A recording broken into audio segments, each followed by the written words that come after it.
Hello and welcome to the first Small School Saturday. This is going to be an epic day. It's not our first live show here from Division I Rejects. I'm your host, Kobe Manzo, today. We'll get to the crew very shortly, but this show, my friends, is going to certainly be one of a kind. Today is a groundbreaking day for small school football, an incredible day live here from what is kind of feeling like the frozen tundra of the University of Wisconsin River Falls. This is going to be an exciting matchup. The Alma Scots coming into town today, and this is a matchup that produced a lot of fireworks a year ago. We're excited to talk about this matchup, all the other incredible ones across Division II, Division III, the NAIA landscape. Before that, let's meet this colorful cast. A man two to my left, one to your right. He shares my last name, but not my face. Cade, introduce yourself, my friend. Ladies and gentlemen, I'm excited to be back for the second live show here of D1R. I mean, this place is floating. These people are electric here. I mean, you can't keep people off the stage over here. So we are ready to roll. I'm excited to be here with a great crew. We absolutely are, and a man in between the Manzo brothers, the Manzo sandwich today, if you will, a man who played here. He coached here. He lives, breathes, and bleeds UWRF football. Seth, we are so excited to have you a part of this crew. I mean, where else would you rather be? We are at Raymer Field back in River Falls, Wisconsin. I love this place so much. I'm so excited to be back. Let's freaking go, man. And finally, the man who is looking to potentially play villain arc today on the show. Not so fast. From UW Stout and also Northern Michigan, Jimmy, a pleasure to have you back, brother. Hey, it's great to be here, Kobe. Always a pleasure. Yep. A lot of episodes in. We're still working on the mic etiquette on the James over there. Hey, Wonderful. We're all good here. Hair looks good, though. I'll tell you that. I'll tell you that much. Shout out to Hair Trish. looks incredible. Hair looks incredible. But fellas, this is going to be an action-packed show today. We have so much good content prepared throughout the course of this show as we get a look early on here at the tailgate at UW River Falls. Let's flip over and check out the scene at Raymer Field, the incredible setup here for the Falcons. This is where in under 3 hours, the Scots, they will take the field against the home Falcons. Let's take a look at what we got going on today. Today's topics in the first hour, we're going to kick things off hot. We got a quarterback battle, preseason first-team All-American versus the preseason second-team All-American under center for Alma. We'll go into the matchup previews after that. Really excited to talk about some quality matchups across the entire landscape. You see the man right there. He's been known as a bloody American, making the trip overseas when him and Alma went over to Scotland to play some American football. Coach Couch joins the show live around 10 o'clock Central Time. We have the most likely Division I upsets following that. A lot of Division II teams playing some D1 competition today, boys.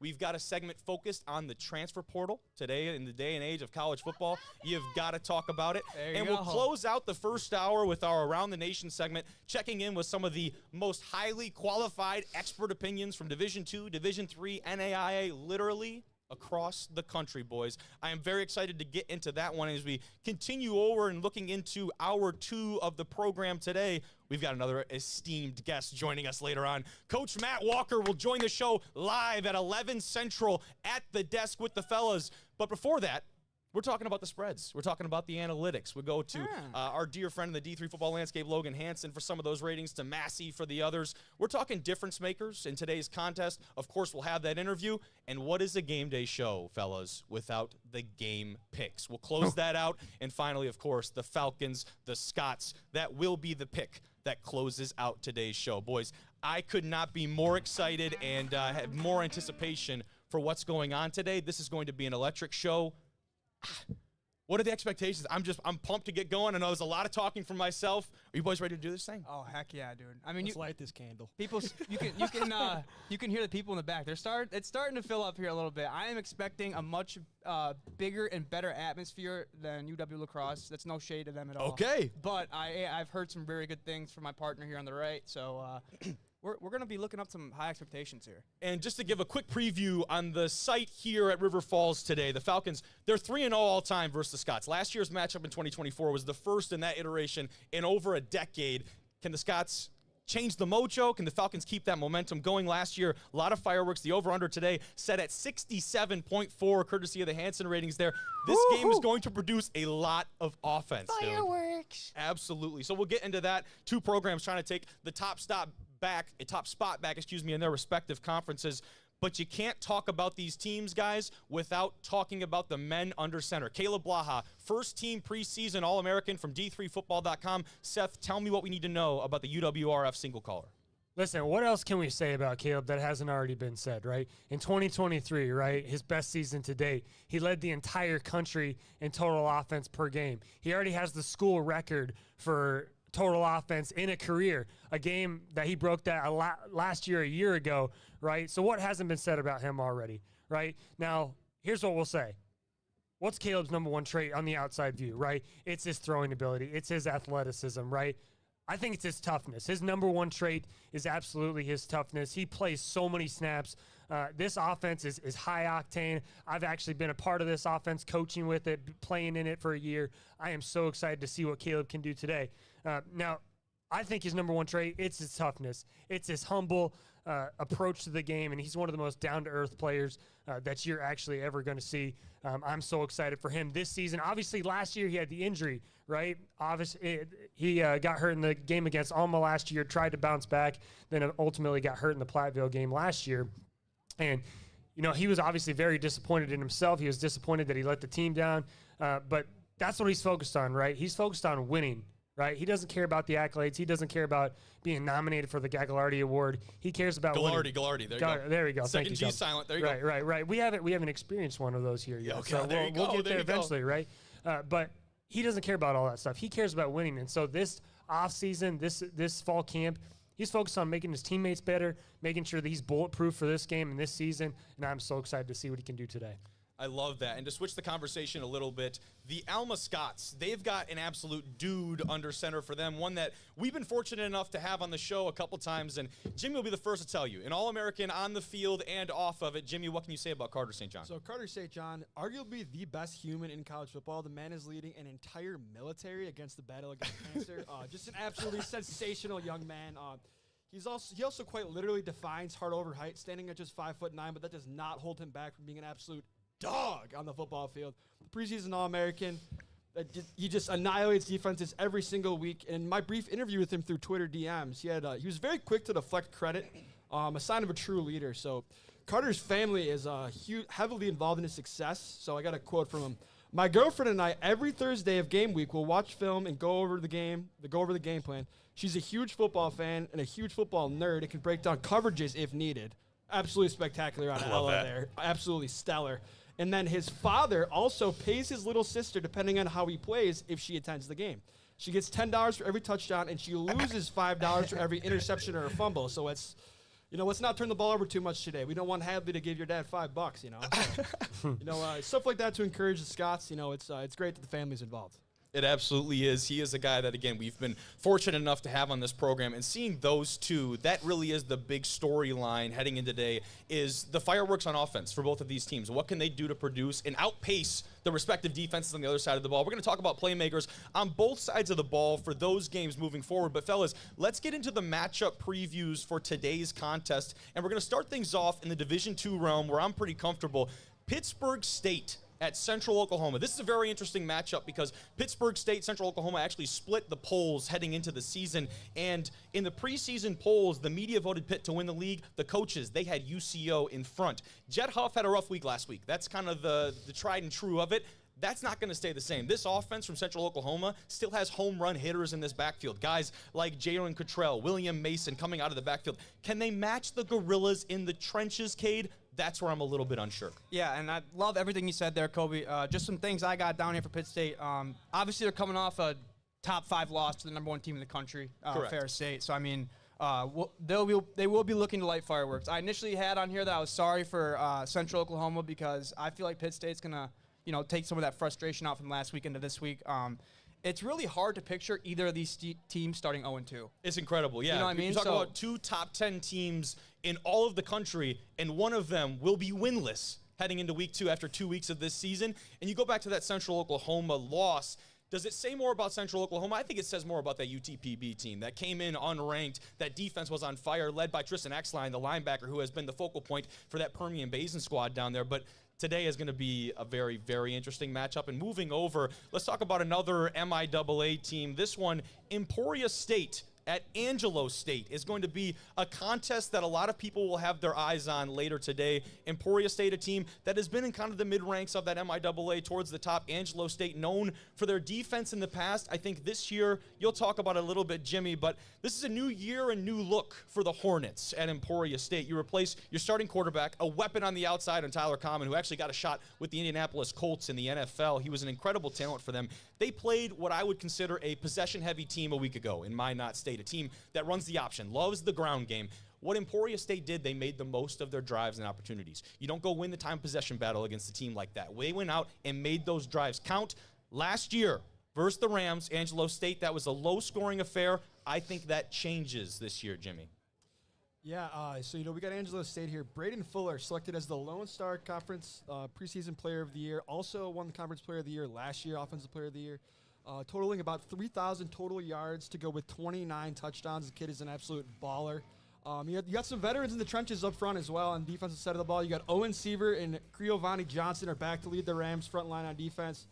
Seaver, 2024 LSC Defensive Lineman of the Year with 6.5 tackles for loss and 41 total tackles, while Johnson also finished 26 tackles and including 6 tackles for losses. Expect mayhem up front, giving Emporia State offensive line some trouble. And that is a look at the Hornets boarding the plane yesterday down to Angelo State. Boys, we looked, it was just over, 600 or 700 miles there down to the Lone Star State.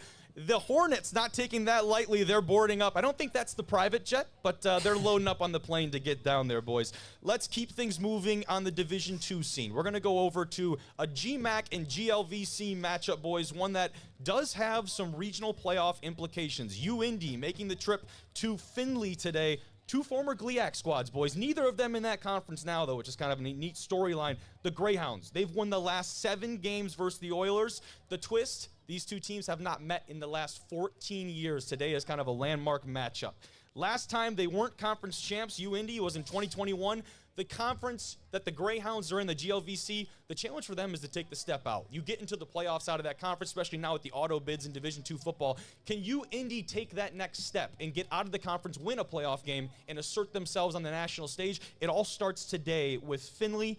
Gavin Sukup has to be the guy to do it. He's shown flashes of being a dude at this level. The quarterback for the Greyhounds struggled last year against a very talented Grand Valley State team in the first round of the playoffs. I think he has a lot to say, especially coming off for a Week 1 win over a top 25 NAIA program in Marion. But Seth, what can you tell me about the Oilers? Right. They're coming off a 9-2 season. They've had a lot of success in the recent years, right? But they're one of those teams that's really trying to get over that hump and win a conference championship here soon. They're coming in 3rd in this year's preseason poll, right? Their head coach, Corey Allen's going into his 4th season as the head football coach. Dog. Right?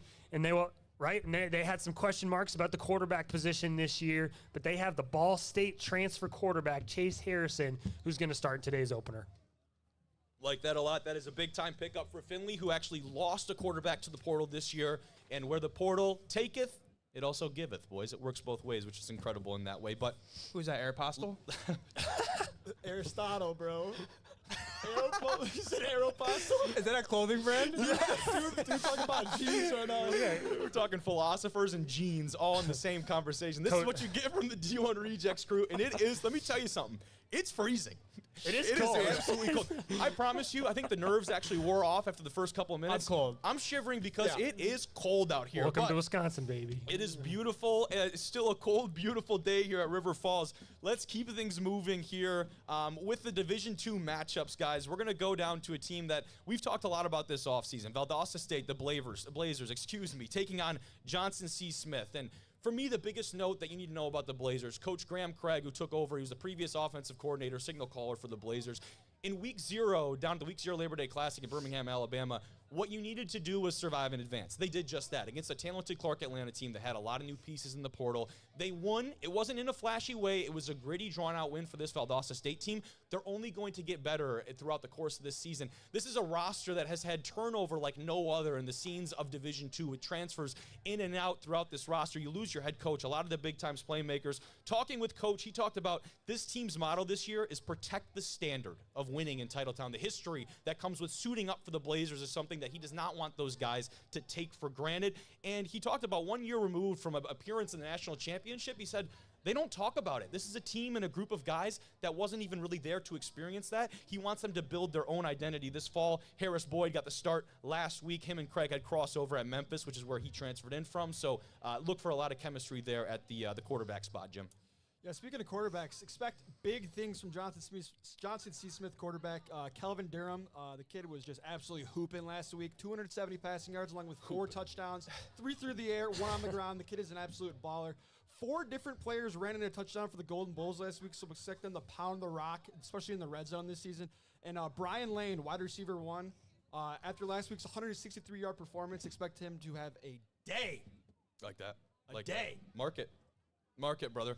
Keep things moving. We've got an NAIA D2 matchup crossover. In-state foes, Southern Oregon, Western Oregon taking each other on out there in, well, the great Beaver State at 1:05 p.m. Pacific time.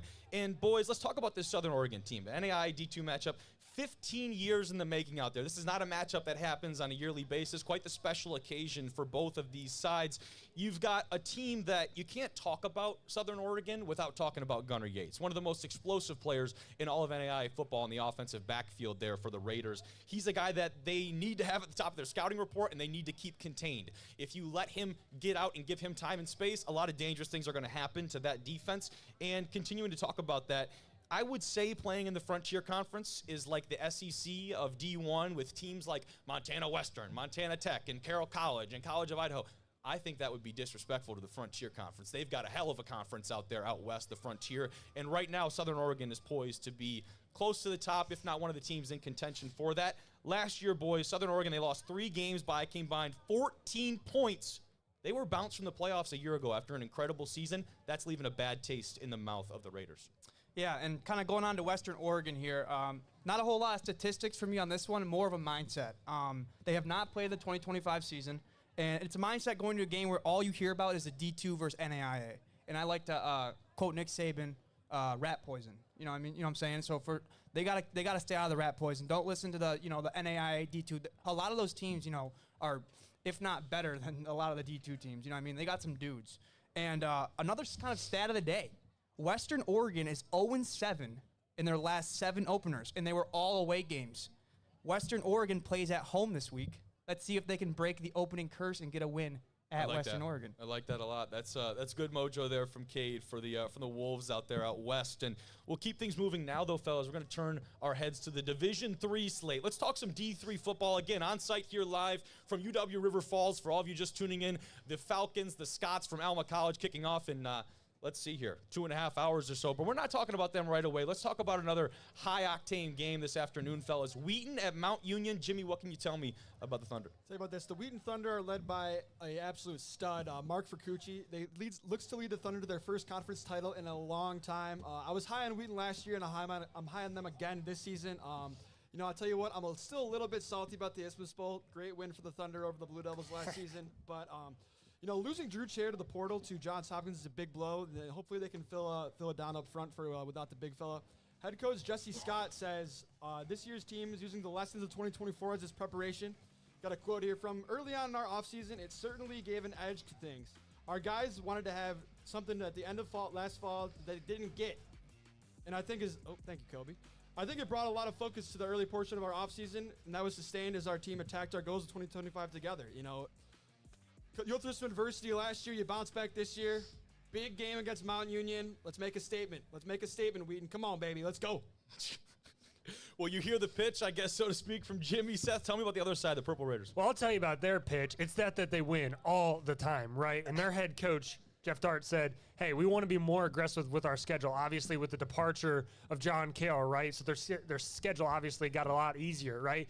They actually had every single number 1 vote in their conference other than to Marietta. So what does that say about Mount Union? Obviously probably be voting for Marietta going into this game, right? You can't even vote for yourself, huh? Right, there, absolutely, right? But there's some question marks going on in this game, right? What's the quarterback situation going to look like? They lose a handful of offensive linemen. Obviously, they lose their star running back, Tyler Echeverry, right? Dog. But Mikey Maloney, who had a season-ending injury in the 3rd game of the year last year, right? He played actually a lot for them early on. He's going to get the start back for the Purple Raiders this year.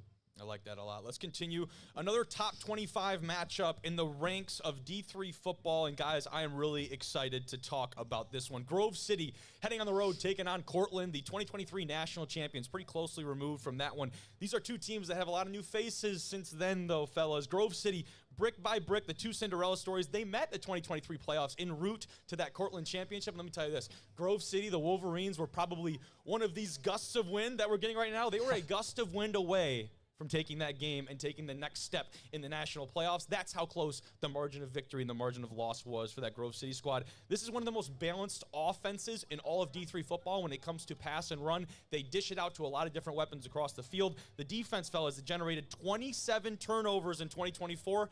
Grove City, you need 2 of them today to take home the win against Cortland, but we've been very fortunate to have some of the members of Grove City on the show. Nico Fadi, one of the running backs, their recruiting coordinator, Dick Bainey. A lot of guys, a lot of respect for this program. Kate, what are they going up against this afternoon? Yeah, that's great, Kobe. I have a couple things here for Cortland. They are not new to this, right? They are true to this. True to this, I like it. So what is very interesting, the new era begins for the Cortland football team with the new head coach, Tom Blumenauer. Sir. So Cortland fans, this game is at Cortland, correct? Correct. They are going to see the Blumenauer era begin for the Red Dragons. Another stat here for you. They have won their last 9 openers, and 5 of those are at home. So if you are a statistics guy like myself, you're taking the Red Dragons here just based off that. And then one guy to watch here in this game that people might not know about, and I loved him. I saw it on saw his stats, saw some film on him. Number 3, Alessandro De Rosa. He's a defensive back. He's a captain this year, and he could be a huge difference coming. He's coming back from a season-ending injury last year. Excuse me. Yep, like that a lot. And we'll flip over another one in the Division III ranks here. Johns Hopkins going on the road and taking on Ithaca. And fellas, I had the pleasure of touring Ithaca College back in 2019. A great relationship with Coach Torper and company up there. A ton of respect for this program and their traditions. Butterfield Stadium up there, overlooking the lake and the natural scenic beauty of that spot, is going to be overtaken by an intense battle this afternoon. This is the 3rd straight year opening with JHU. They've been slugfest. Heavyweight ones at that, fellas, every single year. This is not going to be a high-scoring affair. Who can outlast the other team? Who swings last that can get up off the canvas, so to speak, one of those type of contests? Only one player of the 11 starters on the offense of this Ithaca team is a senior. What that says about this team is what you will see the product in week 1 will not be the product in week 9, 10, 11, going throughout the season. I think you're going to see a lot of growth for this Bombers team trying to take back the Liberty League in 2025. Speaking of their opponent, Johns Hopkins, bunch of really smart guys over there at Johns Hopkins. They got some brains on them over there. Absolutely. Going 12-2 last year, getting bounced in the semifinals. Look for them to come out firing this season. They're going through an absolute buzzsaw of a non-conference schedule with their opponents' combined records last season of 27-9. Got to take it one game at a time, but the Johns Hopkins Blue Jays have a tough road ahead of them, especially with Ithaca today. Obviously, gaining Drew Chair from the portal from Wheaton is going to be a huge addition for them up front. And look for them to be really physical and fast and have a dominant red zone defense. They've always been really good at that. Let's talk about one of the favorite UW teams, UW-Platteville. Isn't that one of the favorites around here? Definitely not in this neck of the woods, Toby. Platteville's got a really tough matchup today. They're on the road. Seth, tell me about this matchup, man. Right, Platteville, obviously a playoff team from a year ago in this first, new playoff format that we're looking at this year. Obviously losing to Wartburg in the second round. They're ranked 14th coming into this year by the AFCA in second in the conference, so that shows how much respect they have within the conference, right? Every year with Platteville, I remember playing against them, coaching against them. Their defense, they are going to suffocate their best player, right, on offense, right? Whoever that is. Obviously, today, right, that's going to be one of their skill players, right, at Aurora. But, hey, and then on offense, they're so versatile on offense. They do so many different things formationally, right, empty sets. They're going to always be tough to play no matter who they're playing. Like that a lot. Yeah, and they're going to have a tough road ahead of them against the Aurora Spartans led by Don Beebe. The Spartans won the NACC last year, going 9-2, undefeated in conference play, losing to Hope last season in the second round, 49-21.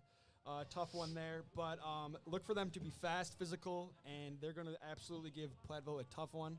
I'm really looking forward to that. I would love to see Aurora win this one. That I'm sure you would. We'll stick in the WIAC, guys, talking a little bit more Wisconsin football here, the D3 ranks. This time, though, it's the Titans. UW-Oshkosh going on the road all the way up back to the Beaver State. We were talking about it earlier. They're up in Oregon taking on Linfield, one of the best teams in the history of Division III football. Today's matchup, a proving point for this Titan squad, going to be certainly a back-and-forth type of contest. Seth, start us off with the Titans. Well, first of all, I don't really remember the last time the Titans won at this field, but we'll go ahead and talk about a game that they might win today, right?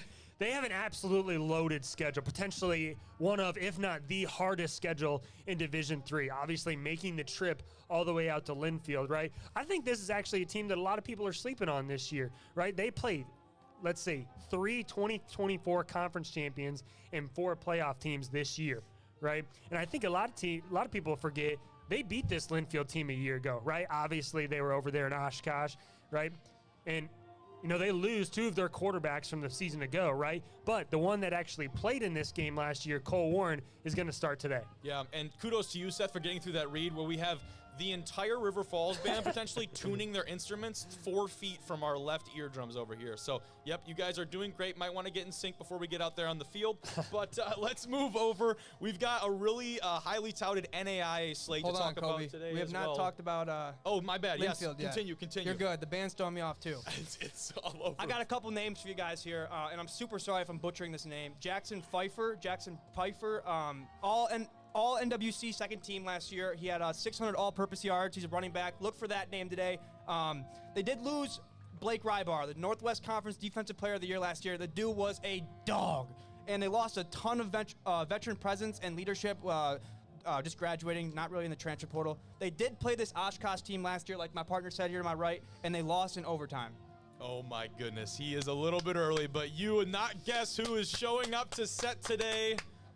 And that is incredible. He is on time and joining us now on the set live as we're going to kick Kate off and get Coach Couch up here. Coach, we are incredibly excited to get you on here. I'm glad the band did not scare you away. He's ready to go. The kilt is not on, but he's still very much in that attire. Coach. How you doing, Coach? We'll get you right up front and center, Coach. Good to see you. Hey, Coach, how you doing? There he is. I'll take that. Yes, sir. Good to see you, man. How are you? Go Scots, baby. Let's go, baby. Man, here we All go. right, don't roll backwards, right? No, do not. All right. No, those are for you. That'll We're be a going to good keep Coach story Couch. for you. We're going to keep him on the stage in one piece Absolutely. and keep this absolutely incredible fit together. Coach, this is going to be a very fun one, man. Thank you very much for joining Yeah. us. Heck yeah. Did the boys just roll up? What's the Hey, game day process look like right now? How many years ago? Right? How long have we known each other? It just all starts to blend together now, man. But yeah, you go You're back a senior, you're December of 2018, your senior 2019, year of high right? School. Absolutely. Yep. So, I'll get that for you there. all right. There you are. Yes, sir. Right into that. You're a pro. You've been on here before. We've been had the pleasure of having you on the Yeah. show before. You guys run a great show, and it is a pleasure to be back. I was fired up. You guys are going to be here and be able to join you. I appreciate that. We're gonna. I think we need to get some bagpipes for these guys over there, right, We Coach? do. Come on, give me the bagpipes. I Give me the keep bagpipes. saying, like, take lessons, right? Take lessons. And everybody's like, it's a really hard instrument to learn. And I am not musically inclined. Ninth grade choir, my choir instructor, she's like, just lip sync, you're terrible, And I was good with it. I was the best lip syncer you'd ever see, though. Oh, yeah. That is So- awesome, man. Elite lip sync. Hey, we got a game today, though, I heard, Yes, sir, we did. And one of the things, Not a big one, right, at all. one of the things that stood out from my visit down there was your guys' willingness to take risks. We talked about it, opening up the game, scoring. You guys love to go for 2. And the special teams, you certainly go and get after it. Talk about that. What do the Scots have to do today to set the tone early in this matchup? But we still have 2 hours. That's enough for them to game plan and everything else. Like, seriously? Yes, sir. Yeah, Coach, actually, what's Coach, the are you first starting play? with an onside kick? Let's go with that. Yes. Yeah, well, special teams is, I think for everybody, game one, a little bit of a concern because if you focus enough attention on it, you're certainly more worried. X's and O's, offense, defense. But with that in our minds, we certainly take the time out of practice. Who's the right fit? Are they on, the travel bus kind of thing? And my philosophy for that was if they're going to help us and contribute to a W, then they're on that bus. So we brought a big crew today, I like that. and you know, again, whether it's running down on kickoff or, you know, or playing 40 snaps on O or D, you're on the bus, and that's part of the win. And, you know, I got to get a little mushy here, but, you know, we left a big group of guys home, and they got us here too, you know, preparing for it. So, anyways, go back to your question. Special teams are going to be key. And I think both teams, for the most part, because of the offenses that we have, mentality is a little bit of be safe, get the ball in your players' hands and on offense and let them do their thing. And hold on to that thing. Yeah. Hold on to that thing. On to it. And something I'm excited to ask you about is the opportunity to play with your sons. We talked about it going overseas. I'm not playing with them today. Not today. All right? I did it once. Over in Scotland, you had that opportunity, and we talked about that on the show when we came down there to Alma. Talk to me about the opportunity to coach them and what they bring to this team from a personal standpoint, from Dad and from Coach Couch. Yeah. What the heck? That just hit me.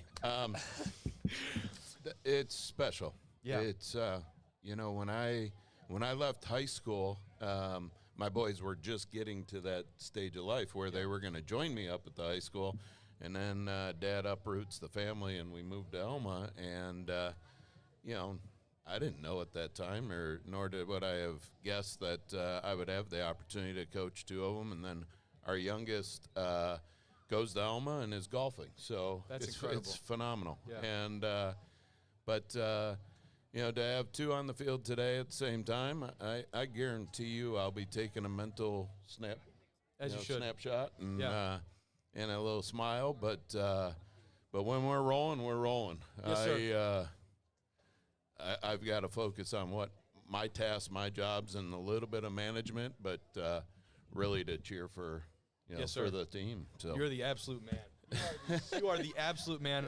I'm so privileged to share this desk with you and to share the conversations that we've had, and I'll try and get it back to the football and in between the white lines. And although I do really get a little mushy there, I do really appreciate you sharing that. I think it's important. You talk about that move. You're uprooting your family's roots. That is a family move just as much of it as it is a coaching move, and that's an important stage of your life.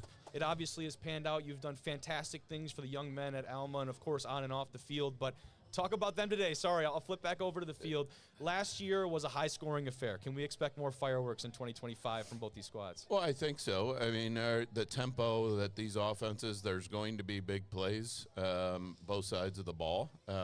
We talk about it frequently. It's, you know, they're going to have big strikes out there, and how do we respond from it, right? And that's everything. And I think it's important that you know, to be able to take advantage of the opportunities that are given to you, but also respond positively when something maybe didn't go your way. Absolutely. Because we always have an impact on the outcome. I won't say we control the outcome, but we have an impact on it. And so the more we can be positive, whether it's an offensive turnover, you know, our defense should be excited because they love to play defense. So if we never turn over, they never get onto that field, right? And now, River Falls has got the Cobra Kai defense. Do we have an identity for this Alma squads on that side? I grew up with Mr. Miyagi, and so I know that. So we will, you know, we'll see. We Wax on, baby. Hey, sweep the leg, Johnny. Let's go. I like that. Right? I like that. And a great coach of mine used to say E plus R equals O. Event plus reaction equals the outcome. Control what you can control. A lot of the greats echo the same sentiment. I almost dropped it, and then I didn't. I'm like, gosh, don't bore them with the E plus R Love equals it. O. Love it. 100%. And everything in life. Yes. Right? Events happen. And you know what? I'm going to take it one step further. We talked about it to the team, that your response to an event is also the event to somebody else. Correct. So if turnover's the easy one to use as an example.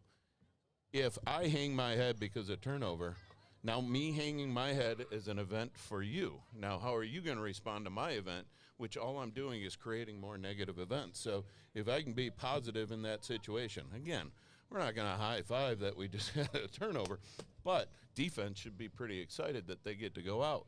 And now that's going to just bump on down the line and be contagious. Energy is so contagious, right? So correct. fake it until it's real. And you've been a positive source of that energy for that sideline, that staff, over the years. It's been very admirable to watch. Seth, what do you got for Coach? Yeah, Coach, obviously, from an outsider's perspective, you're very involved in the Scottish tradition, right? And obviously, being the head football coach of your alma mater, right, is obviously a big deal for you, right? Yeah, we caught that. Well done, sir. Thank you. What does it mean to you to be able to coach your alma mater? And also, why do you continue to, wear the kilt and embrace the tradition that is the Alma Scots? It hasn't changed in the 8 years that I've been there. The reason day one was to give, to externalize my pride of being back, to being a Scot, and, to show it. Because you can say it and you can talk it, and, is it real? It's real, man. I've coached it. I was head coach at 2 different places, my high school hometown and my college that I played awesome. at. And I'm not So going cool, man. and I'm not going anywhere else. Like, these are it, and I love it. And so that's why I do it, because I believe in it. And it's given me so much, so it's my way to give back a little bit. Love that, man. Awesome. Jimmy, you got something for Coach? Yeah, Coach. First of all, great having you on here. Go Thank you. Scots, baby. So going into this season, do you guys have an identity or like a motto that you're going by? Great question. We've gone 3 years of kind of a different acronym. Just remember and CHOP, correct? CHOP and CLIMB was our first in 22. Climb the mountain with commitment and leader, all that stuff, right? Yep.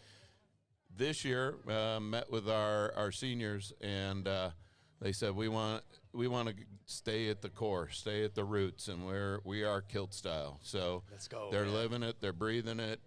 It's never gone away. Yep. But kinship, integrity, love, tenacity.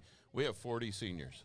I love it. Yep. That's incredible. All 40 seniors are here today, and the love that they have for each other and this program is inspiring.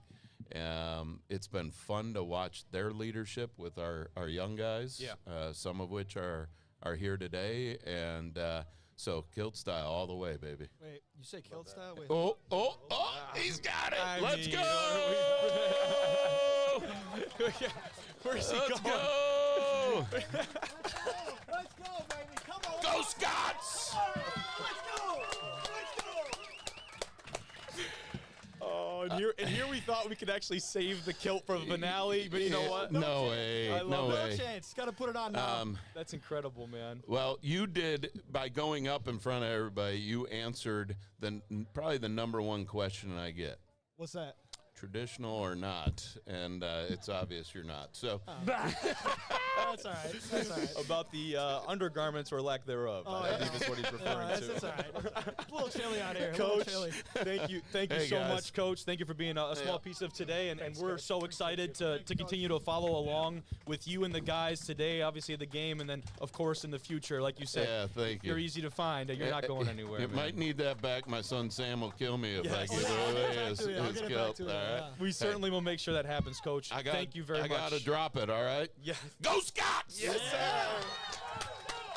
Coach Jason Couch, the head coach at Alma College. Thank you so much, Coach, for joining the program here. What an electric way to keep this thing going, fellas. And we're going to actually backpedal a little bit, so to speak, and get back to some of the NAIA matchups that we didn't get to talk about too much earlier on, boys. Let's kick things off with, depending on the poll that you reference, this could be number 1 versus number 2 in the country. Benedictine going on the road to the reigning, defending national champions Grandview, led by Jackson Waring, the reigning player of the year. This is a game that I'm really excited about for obvious reasons. A gritty win last week over a quality Morningside team for this Benedictine squad. The Morningside offense, they scored on the first 2 drives, and then Benedictine shut them out for the next 4. This defense was bend, don't break all day. They need to be the same way today against a very talented Grandview team. Jackson Dooley, Jackson Waring, this feels like this should be pay-per-view television.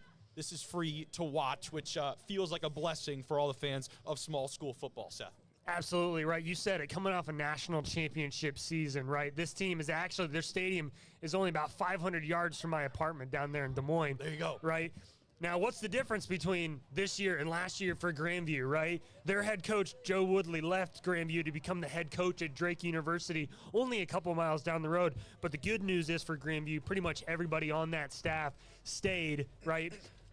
So it's going to be an exciting turn, right? What's going to happen, right, at quarterback, right? We'll see. I'm excited to see this week here versus Grandview. Absolutely, and some highlights there as the Grandview team made their way to a national championship in 2024, a game that certainly will have eyes across the country. Very excited about that one, and as we turn our sights towards some more NAIA competition, we go out west once again to the Frontier Conference. And fellas, this time, though, we're talking about the Ore Diggers. Montana Tech taking on Carroll, 1 o'clock Mountain Time out there, and this Montana Tech team, this is a team that was built to last in the Frontier Conference, coming off a top 5 win over Montana Western, and a guy in Levi Torgerson as the drums hit directly behind me here on Small School Saturday. Here they go, baby. Here they go. What a look here. Here come the fellas. This is incredible, and actually we'll cut away from this. This is a live look at the Falcon Walk for UW River Falls as we take a look at the team coming through the tailgate here in River Falls, Wisconsin. Here are the Falcons getting ready for their kickoff today against Alma College.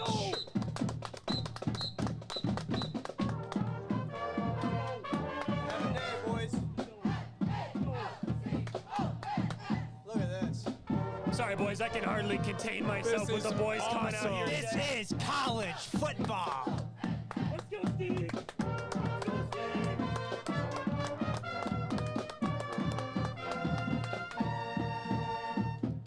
I mean, are you kidding me? Look at this, boys. That is electric. I don't recognize half these guys, but I don't care. You're old, you're washed, Seth. Let's go, Gates Jim. Let's go, Gates Jim. Let's have a day, baby. Let's have a day. Let's go, Moonpa. Let's go, baby. The Falcons Is this guy about rolling to play? deep. Seth is ready to go. He's ready to suit up. Seth's the emergency quarterback tonight, ladies and gentlemen. Hey, they got plenty. They don't need me. Yeah, that is great. Let's go, Caleb. Let's go, baby. Let's go. Let's go, Scott. Let's go, boys. Let's have a day. Let's go. Let's go, Coach Warren. Let's go. That is incredible. Anyways. boys. You know what? I'm gonna give you the excuse there. That is electric. We knew it was going to happen. We didn't necessarily know when it was going to happen. The scene here has been nothing short of incredible at River Falls, and we'll move it over that way. Yeah, I'll take that. Yes. There you go. As we continue talking some NAIA football matchups here, we're talking Montana Tech and Carroll, and we'll kind of wait for the band to wrap it up. Incredible job by the band here, but this game, fellas, is going to be one we're certainly looking forward to. And we're going to talk about the man that shows up in the video here just in a second. Montana Tech, the calling card for them a week ago against Montana Western was the special teams. Levi Torgerson, who you're going to see here in just a second, this is the man that is so dangerous in the orange and green for Montana Tech. Look at He that is as form. explosive as they come in the special teams game. A big reason why they're 1-0. He had a return touchdown, a kickoff return, and a punt return a week ago. He's going to be a big reason for their success or ultimate demise today for the Ore Diggers, an exciting team that I'm pumped to talk about throughout the course of this season. They had 28 seniors graduate last year. Doesn't look like they have skipped a beat. And this Carroll team, I mean, they got a guy by the name of Caden Hout, number 8. He's 6'3", 220, a transfer from Division I program, Montana, excuse me. Oh, yeah. He holds all the records for his high school in regards to QB stats. I was going to list him here, but it's literally passing yards, passing touchdowns, single season passing. I mean, this guy's legit. He was 21 of 33 week 1 with a touchdown and a pick, and he also added 16 carries for 58 yards on the ground and a touchdown. Another guy to keep an eye on here. I'm sorry if I'm butchering the name. Carson Ochoa. He had 7 catches, 85 yards week 1. In 2024, he was the first team Frontier Conference for his slashes were 47 catches, 525 yards, and 4 touchdowns. They shut out MSU Northern week 1. And in my book, regardless of who you play, you can't win scoring 0 points. Correct. And I'm interested to see how this defense performs against a high-powered Montana Tech offense. It's maybe one of the best logos Like in that. the entire country, Like that. potentially. That is Absolutely. freaking sweet, man. Absolutely do. And, fellas, we do have to go very quick through these last couple of NAIA previews here to stay on schedule. Taylor at St. Francis, and I'll give you the quick rundown on Taylor. 9-2 last year, end of the year winning 4 in a row in the regular season. And that's something that they're going to have to really build off of going into this week. Jimmy, give me a couple quick cliff notes on the St. Francis squad over there in Joliet. pulled up. Okay, that is St. quite all right. With a 7-3 record last season, returning 6 starters on offense. New quarterback under center, so the offense is going to lean on the offensive line quite a bit here. And on defense, bringing back 9 starters, so a lot of experience coming back for St. Francis on D. There you go. Thank you for making that concise as we try and catch up here in our rundown. The Falcon Walk, of course, a necessary cutaway for us because just an incredible deal right there. Let's keep going on the NAIA slate. St. Xavier versus Indiana Wesleyan, 5 o'clock tonight in Marion, Indiana. And this Indiana Wesleyan team coming off a tough one-loss score to a top talent Kaiser team. Running back Ryan Whitwell, wide receiver Braxton Myers, both had big days for the Wildcats, and that one, look for that to be a mainstay throughout the rest of this season. And this is a team that has only played the Cougars twice, but fellas, they are 2-0 in those matchups. If someone really gets the music going here in River Falls, there's the signs. It's college game day officially. We got the signs up. in the back. Look at that. The boys are back. The boys are back. The signs are here. College football. Yeah, I love it. I absolutely love it. Look at that. This is one that I'm very excited about. Jimmy, give me the quick rundown on St. Xavier. So St. X looking to bounce back after going 5-6 last year, bringing back an absolute baller. Ronnie Foster on offense, 559 yards and 4 touchdowns last season. Also bringing back 6 defensive starters, including Chris Swain and Terry Elias Jr., combining for 186 tackles, 19 TFLs, and 5 picks last year. So they got some studs on the defensive side of the ball for sure. Love it. And then to close things out with the NAIA slate, Seth, tell me about this UMHB team, the D3, taking on Bethel in the NAIA quickly. Right, one of the only teams in the top 25 with 4 losses from a year ago. Rumored to have an extremely talented transfer class coming in this year, right? Had 4 quarterbacks, right, in the quarterback battle this year, right? We'll talk a little bit more about that later, right? I think it's going to be a team that we talk about late into the season. They're talented at every single position. I'm excited to see what they do against Bethel today. Absolutely. We're going to fast forward a little bit here into some of the Division II teams taking on the... No Bethel? Oh, sorry. Yes. Oh, yeah, sorry, we're good. Sorry. So we got quite a duo on the offensive coordinator and quarterback combination for Bethel. Drew Chance and Destin Chance looking to light it up for Bethel.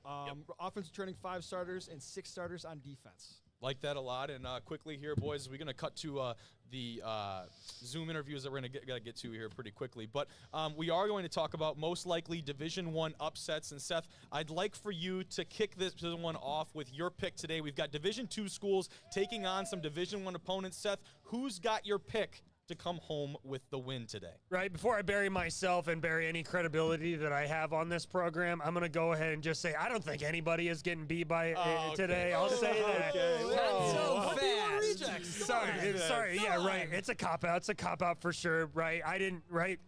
But give me Colorado Mesa. Those boys are some scrappy dogs, right? They don't really lose games. They just run out of time, per se. I like right? that. They won last week 41-14 in the Rodeo Bowl, right? They're receiving votes, right, coming into this season. Now, the team they're playing, very, very talented team, right? Ranked number 10 in the FCS, right? But give me Colorado Mesa, right, to pull the upset. Colorado Mesa is not that team at Central Washington, but Washington, but there incredible enthusiasm right there out of you, Seth. That was good. That was good. Fellas, shows you how confident he is. He's hey, Colorado Mesa, let's have a day too. Okay, here we go. Might also have a day. I'm going to go over to my pick today, fellas. Not Colorado Mesa. I'm taking Virginia State in the upset over Norfolk State. And this is the 56th edition of the Battle of the States, a matchup that dates back long into history here. They didn't just beat Barton last week in Barton's home opener. They dominated on the road, and that's very telling for this Virginia State team. They held the Bulldogs to 107 total yards, -3 rushing yards on the day for this Trojan defense. This is a team that looks to take down, a very talented Virginia Union team last year in the regular season. This year, though, they have their eyes set on the CIAA title. The Spartans, under head coach Michael Vick, you heard that one correct over there at NSU. They're hungry to prove themselves coming off an opening season loss, but I've got the Trojans in today's matchup. All right, going over to me, and I got a couple words for the people here. There's not a whole lot of statistics for me to look at and say, this is why I'm backing this team. I got 2 words. His name is Griffin Scalf. There's probably, like I said, there's not a lot of numbers to back this pick up, but there is such thing as a gut feeling. Scalf has been leading these guys for the past 2 years, and this could be the game he cements his name into Thomas More history. I like that. I like that pick a lot. Jimmy, why don't you close us out before we get to the Zoom interviews here shortly? So I got the Truman State Bulldogs over Butler, coming off a tough loss last week. I know this seems like a wild pick for myself. However, Truman State is always a very gritty ball club, and one of my good buddies, Truman graduate Kevin Donahue, would be very upset with me if I did not pick this one. So give me Truman State all day in this one. All day. I like that. I like that pick. Truman State, certainly a good pick over one of those squads. And now we will flip the script, so to speak. We're going to be checking in with some of the top voices from across the small college football landscape. And, fellas, I am very excited about this segment. We'll see if we can get this working here. The technical side of the production is certainly something that I'm continuing to work on. Checking in now live, we have the man himself from D3Football.com. This is Pat Coleman. Pat, I don't know if this is working correctly. Can you hear me crystal clear down there, my friend? And it looks like, hold on, you may be muted, sir. Okay, hold on. Give me 1 second as I address the How deal cool here. is this, though? Look at We get the that. man himself, Yes, right? Pat, let's Checking in live. Go ahead and Oh give me my that again, goodness. Pat. There he we go. is. Hey. There we go. Yes, sir. I hope we're picking that up on the broadcast here. Let me just make sure. Sorry, we're doing a lot of this live. I apologize. But as we check in, there we go. Pat, tell the fans where you're checking in from, my friend. Thank you very much for joining us. I appreciate you. Absolutely. I can also tell from experience for your audience, it is very hard to host and produce at the same time. So I feel you. Thank you, sir. All right. Thank you, sir. I am here in Selinsgrove, Pennsylvania, home of Susquehanna University, where I just want to report the tailgating game is strong. I'm going to actually step out of the shot here for a second. Look at this. Look at this. This is not just this little clump here. Oh, shut Let up. me quote unquote pan over. This goes That all is the way awesome. down, like 300 yards down. There are so many people here talking to parents about how the tailgating game, first off, forget about the football game for a second. The tailgating game here has really improved over the last year or so. A little bit of success going to the Division III football national semifinals really brings people out. There's RVs. There's everything from brats and burgers to, of course, just shots of a Jello variety. Yeah. Yep. And, Absolutely. And pierogies. Pierogies was my favorite Okay, thing that's I saw a being fan cooked. favorite out there. I like that pick. Yeah. Anyway, so I am here for Susquehanna versus Union today. Susquehanna, obviously high hopes for them coming off that run to the national semifinals, have a lot of offensive skill guys back. I think the question will be, what does the defense look like this year? There was certainly room for improvement last year. So, new year under the same defensive coordinator after there was a late change. I think you guys know Pat Ruley. He was the DC here, and then he went to be Yes, head sir. coach at Rowan pretty late in the offseason last year. And so the defense was, took some time to adjust. And it'll be interesting Yep. to see with a full season how that goes. Yes, sir, it will be. And talking about this D3 slate today, I'm curious to ask, a lot of highly touted games to open 2025. How does this year's Week 1 slate rank in your mind going back in recent history, Pat? Well, and the recent history is the one to talk about, right? The last 3 or Yes, sir. 4 years at the D3 level have been fantastic for these early season non-conference games. I don't know if I hear Jason or if you all hear Jason, but Jason should go on mute for a second. Okay. Uh-oh. I'll direct for the moment. My apologies. It's a really good Week 1 slate. I think we had really good ones the last couple years as well. I don't want to play favorites. I'm super happy about this game. I'm happy Mount Union has finally joined the chat in Yes, terms sir. of playing a quality non-conference opponent against Wheaton today.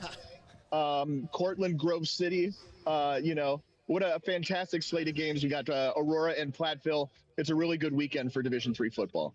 Yes, sir. Pat Coleman, thank you once again, sir, for joining us live. Really appreciate you. Respect all of the work that you do, sir, for D3Football.com. You very much are the standard. You have paved the way for us to come in and do some fun stuff like this. I want to make sure that you get your flowers. D3Football.com, very much your source for all things Division III football. Pat, thank you once again, sir. Thank you so much. Thanks, You Pat. got it.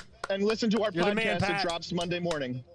Yes, sir. There you go. You heard it first from Pat Coleman. Thank you so much, Pat, for joining us live as we flip over and turn our eyes to the Division II scene now, moving over to our dear friend from D2Football.com, Matt Witwicky. Whit, I think we've got you loud and clear, sir. It is a pleasure and an honor once again to get you on the program, my friend. Yeah, I didn't have my tech support crew here to help me on out today. Sorry about all that. I got you on audio now. look We're all good to go. You buddy. look great. You sound even better, Whit. It's a pleasure to have you. You'll be boots on the ground for Sioux Falls later tonight. But tell me, what's going on in the D2 landscape? What's with all the upsets early on this year, Matt?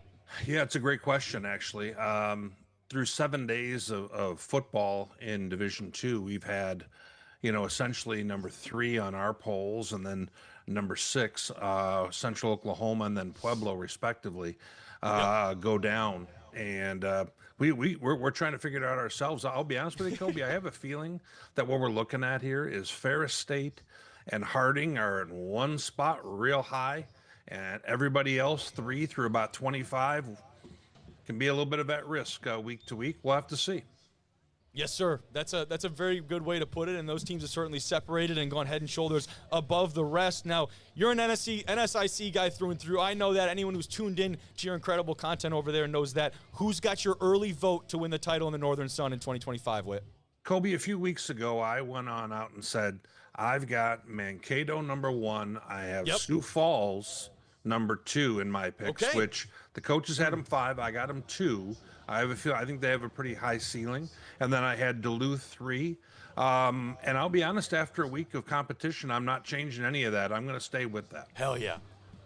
Stick to your guns, my friend. And once again, thank you very much for joining us, Whit. Where should people go? I already know the answer to this. Plug your stuff. Where do people need to go to catch all of the, not NSIC specific, but around the nation D2 coverage week to week, day to day? You guys are putting out more than anyone. You know what? Whether it's our website, d2football.com, or go to our socials, specifically our Twitter. We're broadcasting and kind of simulcasting Twitter, YouTube, and Facebook on any of our shows, whether it's Sunday, Monday, Tuesday, Wednesday night shows that we have that are dropping live. So you're a little bit more advanced than you give yourself credit for, Whit. I don't know about all that, but speaking of advanced, I see you got my guy Danley there. All ready to go and loaded up in the queue. Yes, sir. We're excited about this. Thank you. I'm not used to seeing him this way. This is kind of all good, though. Whit, thank you so much for joining me, my friend. I'm looking forward to continue our joint coverage of DT football this year. Thank you very much for what you and the boys, Chuck and everyone do. Awesome. Now, fellas, we will close out this what has been an incredible piece already with another prominent voice in the small school football landscape. Who better than to talk about NAIA football than this man on your screen right now? Jason Danley joins us from Victory Sports Network and looks like potentially in a moving vehicle. Hoping we're not behind the wheel here, Jason, but talk to me about what we got going on. Yeah, pretty intense day here. I'm not driving, don't worry. Yes, sir. There we go. Everybody's going to a lot of big football games today. I've got a huge matchup I'm setting to pull up to right now. It's a 2-year-old's birthday party at a random park in Fargo, North Dakota. So pretty intense here today, to say the least. But no, there's a lot of great football happening in the NAIA today.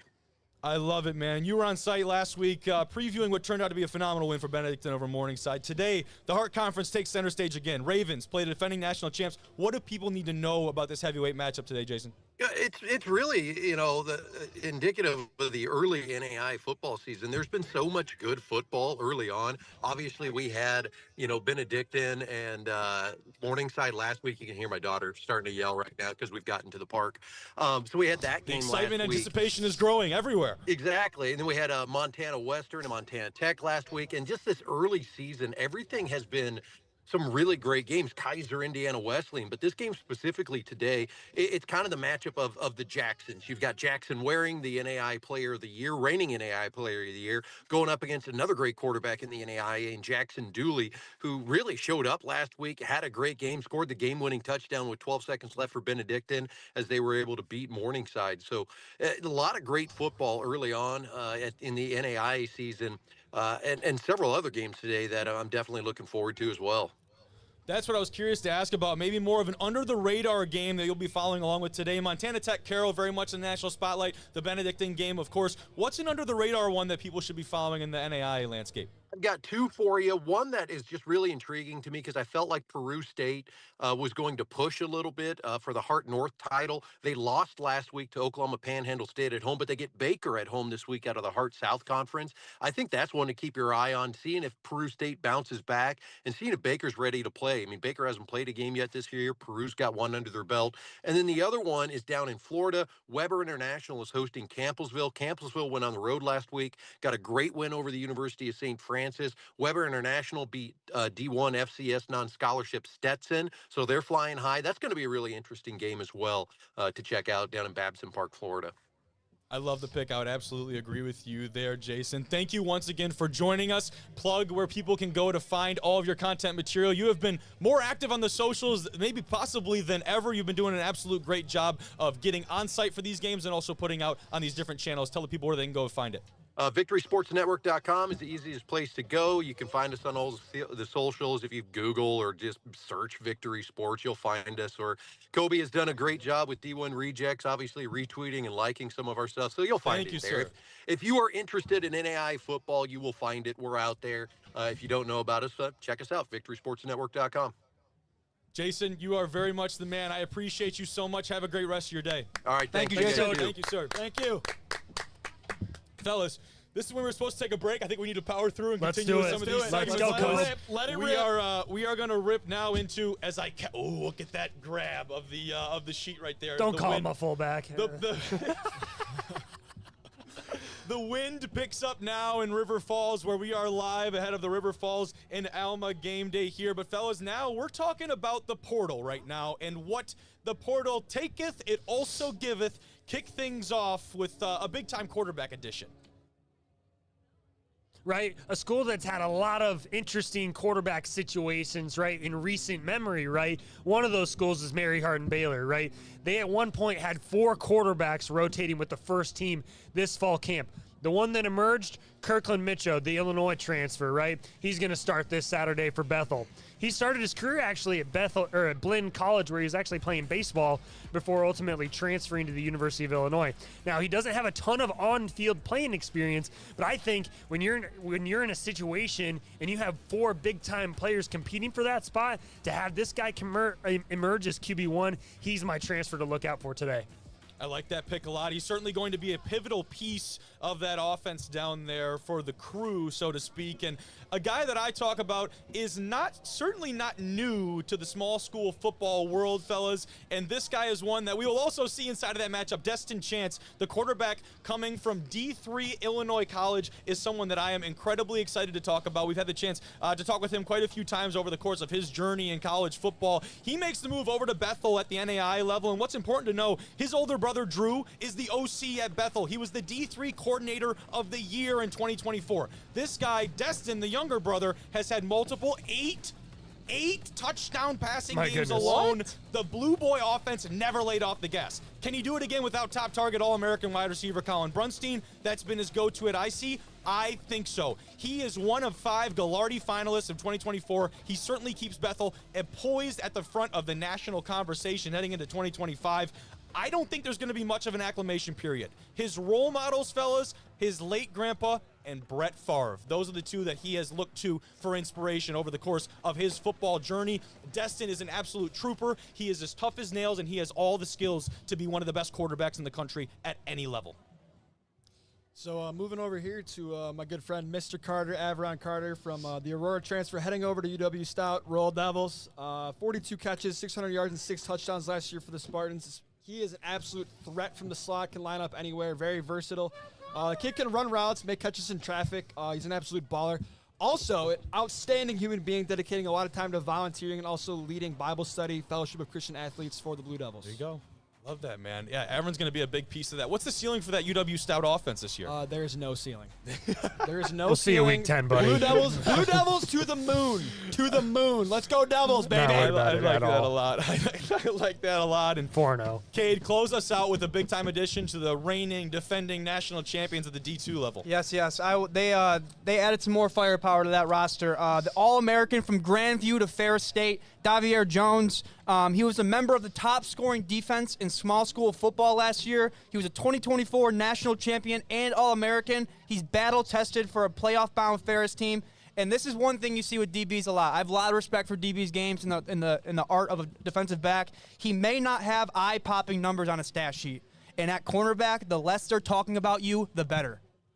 I like that a lot, dude. I like that a lot. That Grandview team won that. We probably should talk about more. It's a very talented squad. The defense maybe doesn't get as much of the love as it should. They certainly have earned the right to be in this national conversation. Jackson Waring and company on the other side of the ball have certainly taken the focal point. That Ferris State squad, what you need to know, they got better. They continue to do so. That's all they do. They reload over there at Ferris State. Boys, we are going to move over now to a pretty fun segment. We're going to call this one, What's the Spread? Yes. That's what we're going to go with. And all of Gamble responsibly, everybody. We do not gamble here at D1 Rejects. All of these spreads are hypothetical spreads made up from the Division III ranks by our good friend Logan Hansen at Hansen Ratings. We will also reference Massey ratings for the D2 and NAIA side of it.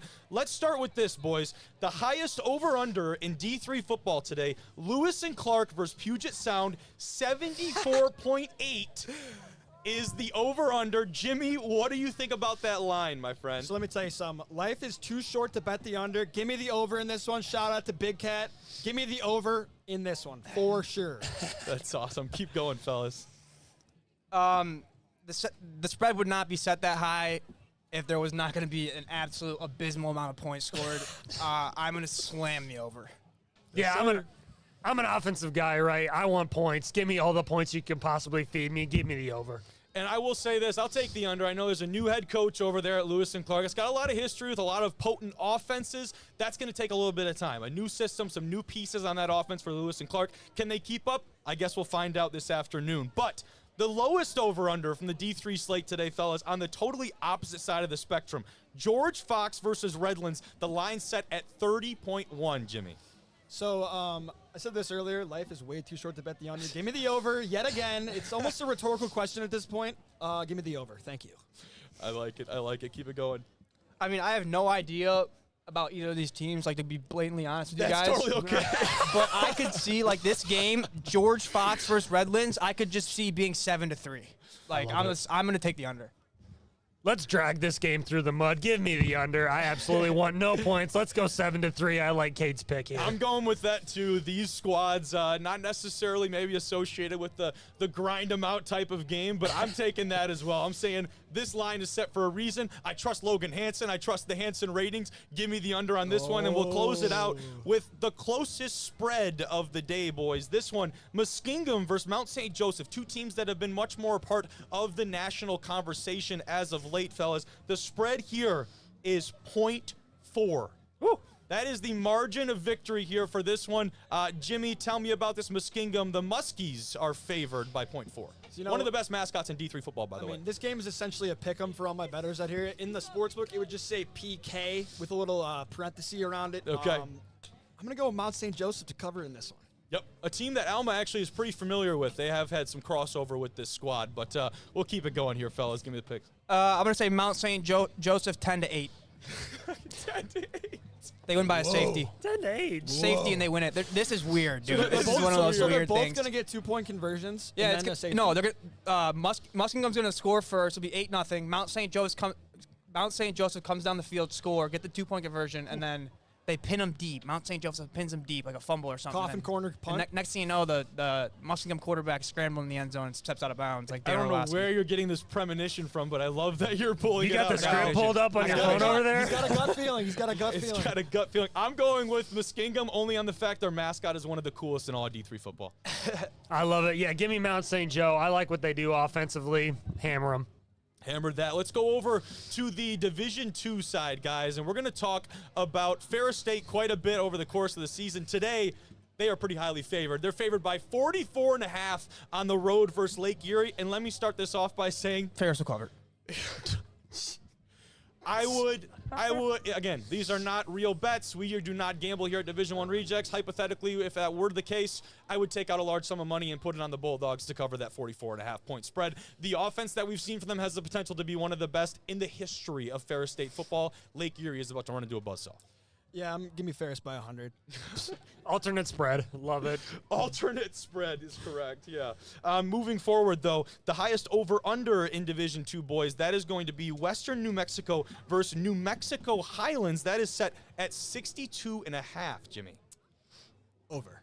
Over. I mean, okay. Yeah, I'm going to say over every single time. So. There you are. Keep it moving, fellas. Yeah, I will take Ferris also, by the way. Oh, Yeah, we don't care about what you think, Seth. No, hey, it's fair. Hey, it's fair. I don't know a ton about D2 football. I'll say that right off the bat, but I do know Ferris is going to kick some ass today. The cold is absolutely getting to my brain, dude. I don't know if you can tell. Dude, I'm trying to make it so I don't seem like I'm like shaking on It camera, is bro. freezing out here at River Falls. The breeze has cooled in as it starts to take my script off the table. But this is a very interesting one, though, because New Mexico Highlands, they had a freshman that showed up on the scene last week. Boys, he went for over 200 yards and 3 touchdowns. That should tell you all you need to know about the trajectory of this offense. For that reason, give me the over, and I'll give you the outright pick. And we're not going to pick this game later. Highlands takes that one. Yeah, I'm gonna piggyback off you, Kobe. I think the over smacks, and I don't know. I think it'll be some fireworks in that game for sure. I love points. Give me the over. We wanted to talk about what would be a quote-unquote guaranteed cover. For me, that game felt like Gannon at SVSU. Saginaw Valley coming off a tough loss in Week 1 to Northeastern State. Saginaw is favored 21.5 points at home, Jimmy. I don't know where you're getting this guaranteed cover from, but give me Saginaw. Okay. Oh, boy. Saginaw to cover at home. Okay. Give me Saginaw. Now, Gannon had a great game last week against Gliac Foe as well. Davenport took him, kind of put him on the ropes there. Davenport did end up coming away with the win. Good teams win, great teams cover. Yes, Yes. sir. Let's For go, the baby. record, I'm also absolutely taking Gannon in this one. I feel like the Knights travel on the road. They definitely will cover. Will they win outright?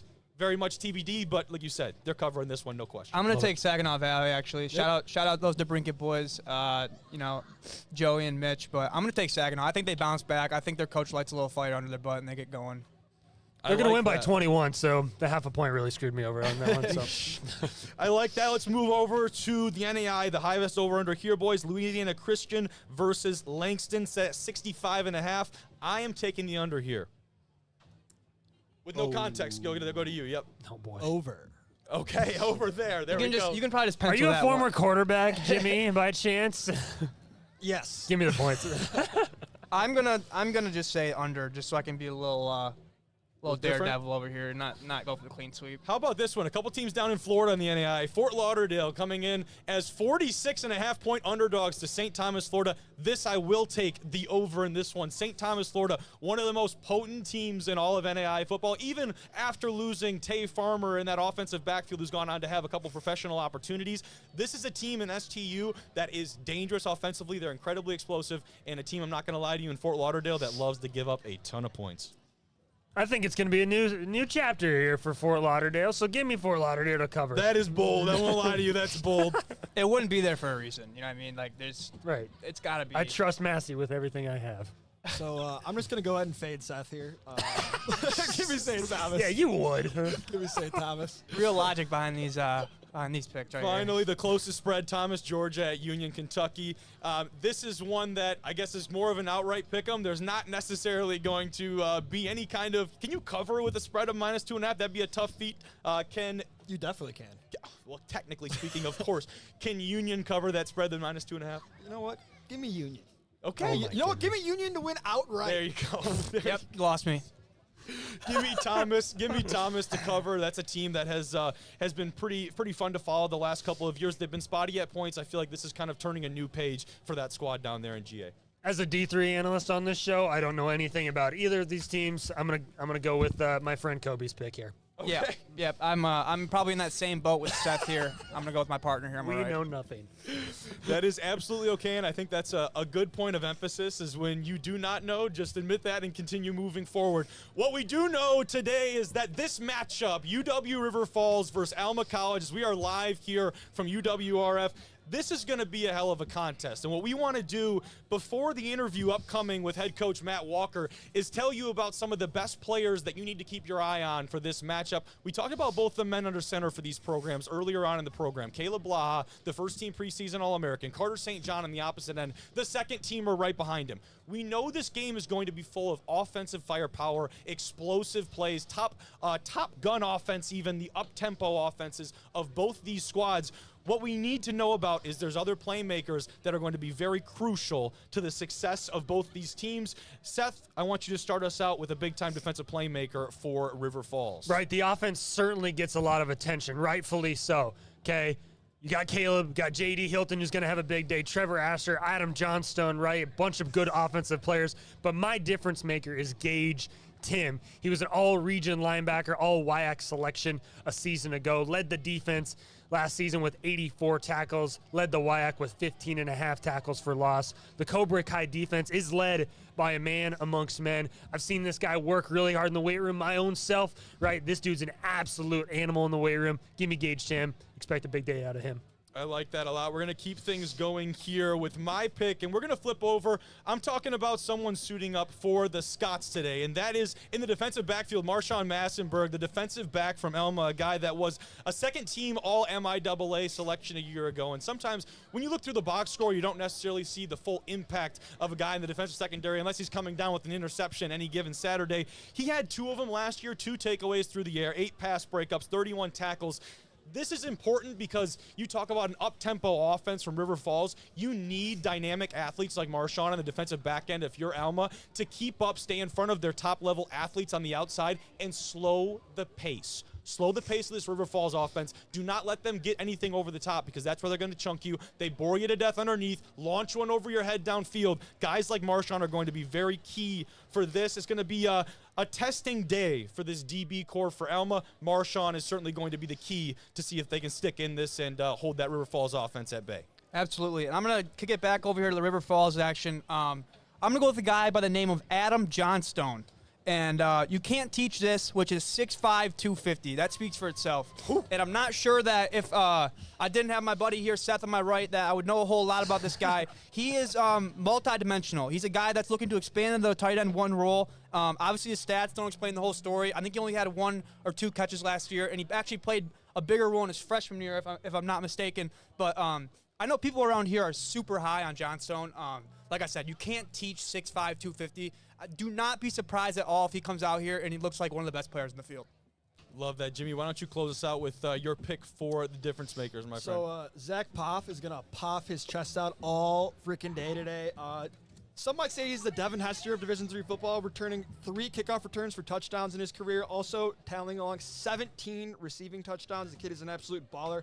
Also a really smart kid, academic all-district and first-team All-MIAA. The kid is an absolute baller. Expect big things from Zach Poff today. Hey, Zach Poff first touchdown today. Like Zach that. Poff first touchdown scorer today. Yep.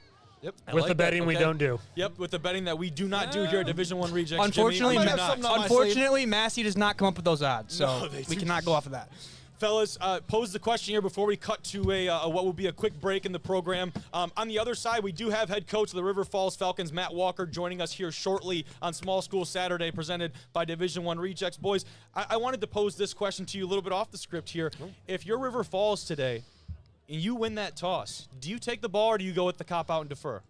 Knowing Coach Walker, I know that he will take the ball. You think so? He will take the ball. Take that thing first, try and get in front of what should be a really offensive-laden game? Right, I would, yeah. I mean, yeah, it's a really good question. I mean, you can kind of go both ways with it, right? I don't think you want to see Carter St. John on the field first. I think you want to see Caleb, right, go all the way down the field and score on the first drive. Yeah. At least possess the ball, right? I hear you. I mean, I think it's the same thing with Alma. If Alma wins a toss, you give the ball to Carter St. John. I mean, I think it's pretty self-explanatory with these quarterbacks that you want the ball in their hands. And whoever comes up with 1, it might do the job, but 2, I think will definitely do the job. Takeaways today will win this football game. Correct. Jimmy, does that ideology hold true for the Alma side, you think? You know, absolutely. I think whoever has to win this game is going to have to score at least 40 points. Okay, there you A go. minimum of 40 points is okay. going to be needed to win this football game today. Yeah, I like that a lot. Well, we're going to cut to a quick break. When we come back, we will be joined live in some way by the head coach of River Falls, Matt Walker, who will join the show here shortly. But I want to take a second to thank all of you for tuning in to what has already been an incredible first day. We're freezing our butts off here, but we're having a great time at River Falls. An incredible setup and venue to be slated for what will no doubt be an incredible game here later this afternoon. Thank you all for tuning in. And I will take 1 second to say, everybody, we do not have a whole lot to do with this. Thank you to Kobe Manzo over there. Let's give him a round of applause. And we're not done somebody, yet. I know we're not done, but I just want to give the flowers until we run out of time, and maybe at the end. Gavin behind the cameras doing all the stuff out for Gavin. us. Yeah, I just want to make Shout out Gavin, sure we baby. get that in there because you guys deserve a lot of credit for Yep. this. So I just want to make sure you guys get your flowers too. Thank you very Hey, much. I do remember the appreciate name that. Kobe Manzo. Okay. Remember Yep. the name. Tone it. I appreciate that. Let's get through the rest of the show before we start giving ourselves a pat on the back. But like I said, we're going to cut to a break. When we come back at some point, we are going to have the head coach of River Falls joining us. Thank you all so much for tuning in so far to Small School Saturday from Division I Rejects. We will be back with you shortly.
Back here at River Falls, and we are just waiting for the head coach of River Falls to join us here. So excuse us as we cut to one more short break, and I promise when we come back, we will be joined by Matt Walker. The timer is going to say another 4 minutes. I doubt it will be that long, but bear with us. And when we come back, we're going to have a great guest for you guys on the other side.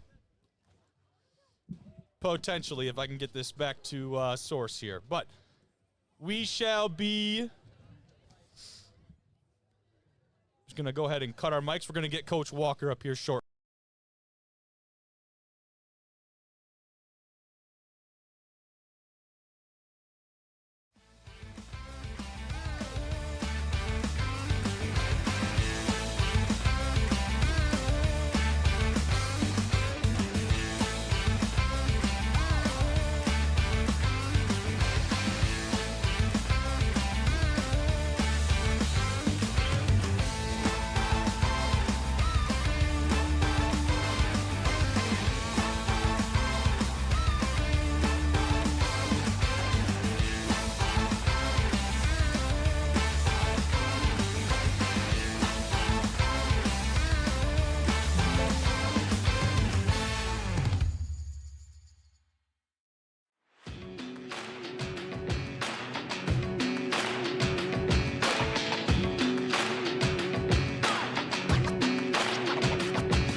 Cutting back here to River Falls, and we are joined at the desk by the head coach of the Falcons, Matt Walker. Coach.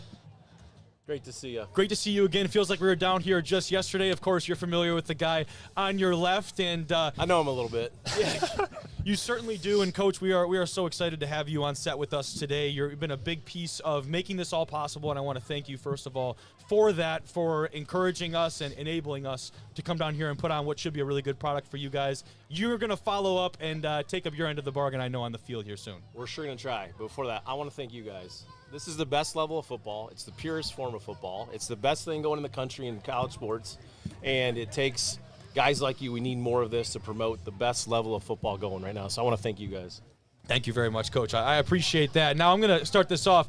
Your Falcons are 3-0 against the Scots. Now, you've been there for one of those three, I do believe, because the other games date back a little bit. It hasn't been easy. What did you learn about this Alma squad last year in 2024?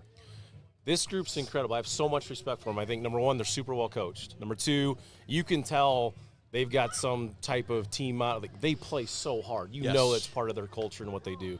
Number three, they're super physical. A lot of the things you'd say about our league schools, I think is what they say there. And I see it on film. I'm really impressed. Obviously, they got everything built around that quarterback. Sure. I told our guys, and this is no secret, like they're sitting there probably thinking they're a lot like us, and they're thinking that we're a lot like them, right? We got maybe the two best quarterbacks in the country going today, two super physical teams, two teams built with a culture where you guys are going to play super hard. I hope everybody understands the bloodbath that's going to happen out here. We're fully ready for a 60-minute game. I think it's going to come down to the end. I think they're too good, and I have too much respect for them to think that anything but that's going to happen. I think we're in for an absolute war today. I don't know if our fans understand it. You know, you get this – when you're in this league, this non-conference time, you know, you struggle sometimes to find non-conference opponents that can challenge our league. This one sure is one. I hope everybody understands this is going to be an absolute war. So what a fun way to start things off. And I wanted to know, too, we've talked about some of the identities of your team. We talk about the Top Gun offense, the Cobra Kai defense. This is a team that its foundation is built on those strong identities. How do those identities build, change, and adapt over time with changing personnel? You've been here long enough to see that turnover and the development of those identities. How does that change year in and year out with a new group and some new faces? I think two things happen when you talk about these real identities in the Top Gun offense. I think two things happen. One, we were still going through a rebuild. We were still vulnerable. We were willing to kind of do it how not everybody else was doing it. And then it intersected with COVID. And COVID was a unique time where for the first time in a lot of our careers, you had a chance to sit back and breathe. We never breathe in our profession. If you're not in a game, you better be recruiting. If you're not recruiting, you better be fundraising. If you're not fundraising, you better be developing your play. You never have a chance to take a break. You're in here till midnight every night. Your family's running around without you. And COVID, we had a chance to breathe and take a step back and for once think about our team. And I did a deep dive. Like, are we really doing what we need to do to win? How do we really want to be? And I kind of came to the conclusion that I don't care anymore. It's great talk to say it, but I finally said, for real, I don't care what anybody else thinks anymore. We're going to do it our way. It may be very different. We were dabbling with the tempo before, and then we said over COVID, let's go all in. The goal out of COVID became, I want to be the fastest team in the world that snaps the football. I don't want a little bit of the advantages going fast. I want every advantage of going fast. Yes. Every ounce of the advantages you gain from going fast, I want all of them. To do it, I want to be the fastest team in the world that snaps the football. In American football, and we are. The high schools don't go as fast. The pro game doesn't play as fast. And you look at there's studies out there. We're number 1, Texas State's number 2, Tennessee's number 3 since COVID. We're the fastest team in the world that snaps the football in American football. So we're gaining every advantage of doing it. Along the way, then, everyone asked me, what's the most important thing to making this tempo work? And I said, Jake Wissing, our defensive coordinator, is the most important thing to making this work. It's a program decision to go fast. It's not an offensive decision. Okay. And so the buy-in by him, the leader of our defense, and getting those kids to believe and buy in, this is a program decision to go as fast as we can. Our defense's buy-in is the most important thing to it. And we've just let it fly and stopped caring what everybody else thinks. We go for on 4th down more than anybody in the world that plays football as well. So we're not your grandpa's or your uncle's football. We're way different. I love that. But it was a decision to go all in and be different. And the last thing I really had for you, we witnessed it earlier on, the fact that we got to be here in such a great spot for it, the Falcon Walk. You bring your guys, Falcons rolling deep, right through the tailgate. We've talked about the importance of that, but talk about how integral that has been in your pregame process and what that does for the guys and their mindset game day. It was another COVID birth where I was sitting there thinking, okay, we're starting to get this going. My wife, who's right over here, her and some of our friends, they really, Joel Schaefer, he needs a shout out because he's a ringleader of this, and my wife. But we got this sucker going, and you could feel that we're going to have one of the best game days ever. And our kids were never seeing it. Our kids are on the field. They're going the back way. They never see the coolest thing about this. This is college football. It's what it's supposed to look like, feel like, be like, sound like, smell like. And we have it here better than anybody. And so we're like, okay, I'm gonna change this. We need our kids to be a part of this. So I said, Vince Lombardi's going to roll over in his grave, and not everybody's going to agree with this. It's going to be a distraction. Some people are going to think I'm nuts. But I said, for 5 minutes, I want you to walk through there. I want you to hug your family, high-five your drunk friends. I don't care. Soak up college game day, what it's supposed to be like and feel like, and we've done it. It's become such a cool tradition. And again, my wife, our buddies, our parent group spearheaded this thing as well. Yeah. It all has just happened, and I think it's turned into one of the best atmospheres in all of college football. It certainly has, and I think you talk about some of the sounds of college football. From the sounds of it and the looks of it, we've got some of the sounds there from River Falls congregating behind this. You've got quite the following here at River Falls, obviously have earned the respect of a lot of people here. Seth, what do you got for Coach here today? Gosh, I was trying to think about it. What question do I ask the guy that I've been around so much? All I have to say is I fucking love you, man. You are one of the absolute most influential people in my entire life, and so many other people that are here today.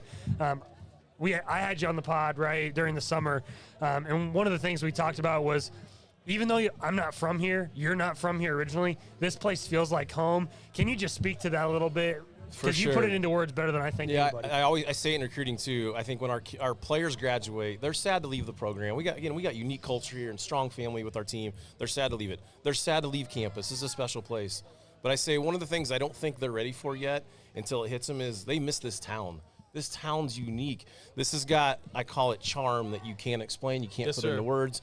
The campus has charm. The town has charm. Half these people are community people. It's like our parents, community. Yeah, boy, this is a unique place. It wasn't always easy. Like, you come out here 10 years ago, there's a grass field, a high school press box. There's the worst facility in the league behind us. This parking lot's an old grass practice field that the Chiefs used to be beautiful, but they left. It was terrible. We couldn't win a freaking game. Now you come out here today, you got everything going. Great administrative support, but dumped $66 million into this building. We got the town support. We're winning football games. Again, it's what college football is supposed to be, but it wasn't always easy. But I give a lot of credit to people that hung in there with us. Crystal Landing, my boss, to not get rid. I should have been fired probably 3 times. Couldn't win a freaking and just to hang in there with everybody, and now we got it going a little bit. That is awesome. Very well said, Coach. Very well said. Jimmy, you got anything for Coach Walk while we got him? Give me one word to describe River Falls football. Toughness. Talk about being Falcon tough. Big difference between fake tough versus real tough. We use it all the time. Guys, I watch that Cowboy-Eagles game, and a guy comes and spits on a guy, gets kicked out. Oh, yeah. The next kickoff, 2 guys are swinging punches, 2 15-yard penalties. They're laughing about it on the sidelines. I'm like, they think that's tough. It's fake tough. What's tough? Walking away from that, not punching. Walking away, not spitting. Getting back to the huddle, act like you've done it before. I love that. We talk about real toughness versus fake toughness. It's kind of our main mantra, along with I'm going to go on here a little bit. Talk about 2 types of people, palm up people and palm down people. You got to pick one. You're going to give energy to the program. You're going to be selfless leadership versus taking energy, being a selfish guy. So those are the 2 main things to talk about. But I'd use the word toughness. I'll one-up that question. What is one word you would use to describe what is an incredible contingent here behind you. The fan base. Passion. We got great passion in this program. Great passion. Passion is a great one. How have you seen that passion grow and evolve from year one to now? You talked about the ups and downs. It has not been linear. It has been anything but very often that is the trajectory of successful people such as yourself. Well, when you're winning games, you look smart. When you're losing games, people think you're an idiot. So winning games is sure help. But no, I think that, again, I think it starts with the culture and relationship and bond between our team. I think our parents, they hear that from their kids. It's not fake in our program, and the kids go home and like, damn, this is really true. There's a brotherhood there. I think it makes our parents tighter. So, again, the parent support colliding with the town support all happen at the same time. I think that's kind of what's happened here. Absolutely. Let's hear it from them. What do you guys think of Coach Walker and the job he's done with River Falls? I mean, this is as impressive of a showing as it gets in small school football. We are absolutely privileged to be here with the Falcons and the River Falls contingency here ahead of kickoff versus Alma here as we get closer and closer to kickoff. Coach, that is all we've got for you. Anything else you'd like to share before you get you I off the got desk? one more plug. Today is a special day for us. It's our second annual mental health awareness game. Yes, sir. It's a topic I think we need to keep talking about, something important to us to show awareness. Craig Miles, one of our assistant coaches, runs the Wings Foundation that supports families in need and dealing with suicide and mental health problems. And so today's a big day to show awareness for that topic that needs to continue to be talked about today. So it's a special day here. Yes, sir. Absolutely echo that sentiment. The whole crew here at D1 Rejects, I don't know if we can get the zoom in there, but we've got the You Matter bracelets as a part of that, a big part of the piece of the mantra here at River Falls today. We're excited to be a small part of what you guys are building and what will be already an incredible atmosphere. Coach, cannot thank you enough. Thank you so much. The awkward handshake through the desk. Let's hear it for Coach Matt Walker with the Falcons. We'll kick some ass today, all right? Thanks, guys. We caught that on the mic. That was perfect. Good. That is awesome. And stick around. Yes. Coming up next on Small School Saturday, we've got game picks for all those games that we talked about here. We're going to open things up with the D2 slate. Look at these guys. This is unbelievable, dude. This is incredible. This is unbelievable. The atmosphere, the contingency of friends, family, alumni, all of the above coming out to support what Coach Walker and his staff have built here at River Falls. How special of a deal of that? I mean, we heard it right from you, man, but talk about how special he is and what he means to this program. I'll tell you what, to see the support today and to see the support of Coach Walker, and actually, like, I got chills being up here with him today and talking with him. Actually, almost honestly made me cry a little bit. Seriously, I'm not kidding you, but I think that's exactly what this program is.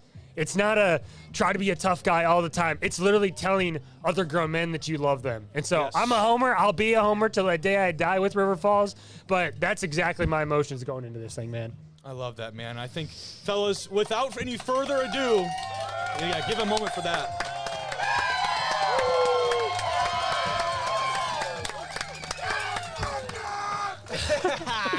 That is incredible. Let's start our game picks. We won't start with River Falls and Alma. We've got to save the best for last. We've got 9 other games we'll be picking today. And, boys, we are going to start things off in the Division II slate. A top 25 matchup, Emporia State at Angelo State. Jimmy, you have the honor of making the first game day pick in small school Saturday history. What will you do with it?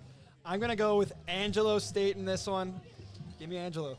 I am actually going to follow suit. I like Angelo State and the Rams. We've talked about this Angelo State team over the course of 2024 and 25. Their defense has been the focal point of the Lone Star Conference. It's the offense, Braden Fuller and company, that will step up today and throughout the course of the season in 2025. The offensive capabilities, the scoring capabilities of the Rams are what differentiates them this year. Yeah, I'm going to go against both of you guys and give me Emporia State here. I don't know much about them. I'm not a D2 guy, but give me Emporia State. And I thought I was going to have to pull out the not-so-fast card very quick here, but I'm also going to piggyback off Seth here. Give me Emporia State. I like that a lot. And, fellas, now that is the first of what is actually a really balanced graphic. Look at you. Look at this. Boys. Oh, my gosh. Look at that. Not all of these graphics, I am assuming, will be quite as clean as that one. Jimmy, we now turn our attention towards another big-time matchup in the D2 slate. We've got Pittsburgh State going on the road to Central Oklahoma, a top 10 matchup, what it would have been at the start of the season. Both these teams lost in week 1. Which one of them pulls out the win in week 2, Jimmy? So my logic here is just mascot versus mascot. Give me the Gorillas. I mean, the Gorillas are going to be tough to beat in a fight, so give me Pitt State. Okay, that's actually not terrible logic. The Bronco would certainly be another good choice there. Not because of the same logic, but I'm going to follow that pick. I'm trailing that one. Pittsburgh State, for me, has the difference makers in the trenches. It's what they've built this program on. Pitt State is not going to be 0-2 after week 1, boys. I say they go into Central Oklahoma. The defense is the difference maker. Can they watch that film, see the tape of what UTPB did to Jet Huff and that offense for Central Oklahoma and make them have the same miscues as they did in week 0? I think it's yes. Pitt State wins in the physicality department. Right, regardless of what happened last week, give me Pitt State all day long on this. And now, Cade, you have the chance to save the first graphic of the day, or you have the chance to ruin it. I'm gonna play along with the card here. Pitt State is a damn good football team, and they will take care of business today. Give me the Gorillas. And there you have the first potential perfect or first worst graphic in the early history of Small School Saturday, boys. We'll continue, though, along our picks. We've got one more Division II game that I'd like to talk about a little bit, and that is the GLVC and GMAC showdown. Indy and Findlay taking the field today in a game that has some really good regional implications. And Jimmy, I'd like you to start us off with your pick here, the Oilers or the Greyhounds. I am going to go with Indy here in this one. I think they're just too fast, too physical, and they are going to be extremely tenacious all day today. So give me Indy. Tenacious, very good word choice. I think I might be the one saving the graphic today. Give me the Oilers from Findlay. Findlay is one of those teams in Division II, one of the best. They have a pedigree of putting players in the NFL at the next level. You look back at Mike Jarrell, just very recently drafted into the Seahawks, is finding his way. Other guys at the tight end position and otherwise that have made their way into the NFL. That happens not by chance, but by reason. Findlay, Coach Allen down there and company, what they have created is something special. They might not have the quote-unquote some of the bigger names that you expect for a big-time marquee win like this. I'm going with the tradition of the Oilers down there in Ohio, Seth. Yeah, I like the pick, but Kimmy, get it rolling with Indy. I don't think they're getting stopped today. Okay, you like that? You like Indy in that one? And then, Cade, you have the chance to close us out here. Which way will you favor? Get the trumpets going, because here comes the closer. I'm going to go Indy. Give me the Greyhounds here. Absolutely. Indy, a team that, like we said earlier, has been atop the GLVC in a lot of recent history. You go back, the last time that Indy was not the conference champion, that team that was Lindenwood, who's no longer even in Division II. They've made since the jump up to Division I. This team has certainly made their claim to fame inside of that conference. Can they do it more on the national scale now? As we move over, let's talk some D3 football. We've got Wheaton taking on Mount Union, fellas, and this one, Mount Union seems to be the favorite. Jimmy, are you going with the Thunder, or are you going with the dominant Purple Raiders in this? You know, earlier today, I said I was really high on Wheaton. Originally, I was going to take Mount Union, but give me the Thunder to shock the nation today. Shock the nation. Wheaton Thunder, Mark Fercucci, throw it deep. Let's go, Mark. Show me what you got. That is certainly a bold pick. The Purple Raiders, there's a lot of things you can say about that program, but one thing that is without any type of argument is that they win, they do it consistently, and they do it in the big games. Give me the Purple Raiders to take this one with a statement win to open 2025. Poor Wheaton, right? They're playing Mount Union. They don't lose much. Screw it. Give me the Thunder. Yes. Give me Give me Wheaton to upset. Come on. And I'll go here and say a famous man once said, if we play them 10 times, they might beat us 9. And this is one of those 9. Give me the Mount Union. I will lie. I love it. I did not know where you were going with that one. That was an incredible twist. Shout out Herb Brooks. We split. Love the split. That was awesome. We'll continue along now with the Division III slate, boys. We're going Grove City at Cortland, and this is one that we talked about and promoted earlier in the show. Grove City, although both top 25 teams, technically is the underdog in this matchup. These teams met in 2023. It was an incredible game. Jimmy, what is the outcome today that you see from this one? No, give me Cortland in this one. I think Cortland's just going to be a little too much. Grove City's a heck of a ball club, but I mean, how do you beat a dragon? I mean, come on. We're going straight off mascot and vibes, correct? Absolutely. And I mean, Cortland's a heck of a ball club too. Don't get me wrong. Yeah, and I was a little premature on the graphic. Give me Grove City.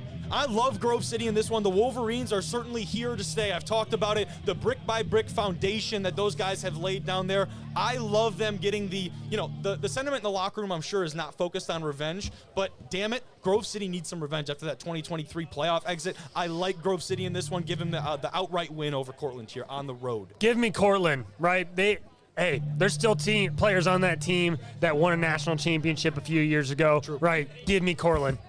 Yep, I'm with you, Kobe. I think you're going to be the lone wolf here. I think Cortland gets the job done. The Red Dragons, take care of this Grove City team, and they start their this is their first game, correct?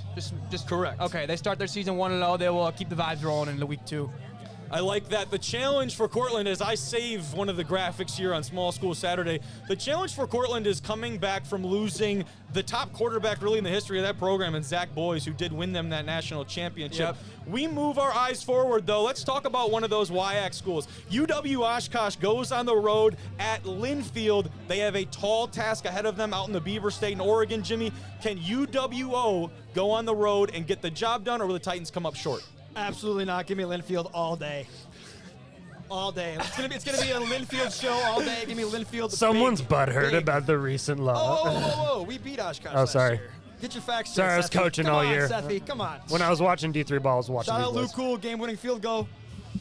I'm going to tail that one from Jimmy, maybe for different reasons. Linfield, one of the best, if not the best, winning percentage in all of D3 football. They have decimated their competition on the West Coast. I think they further their national expansion and take the win over the Titans today from Oshkosh. Seth, I what may do be we the think lone about wolf. this? I may be the lone wolf on this one.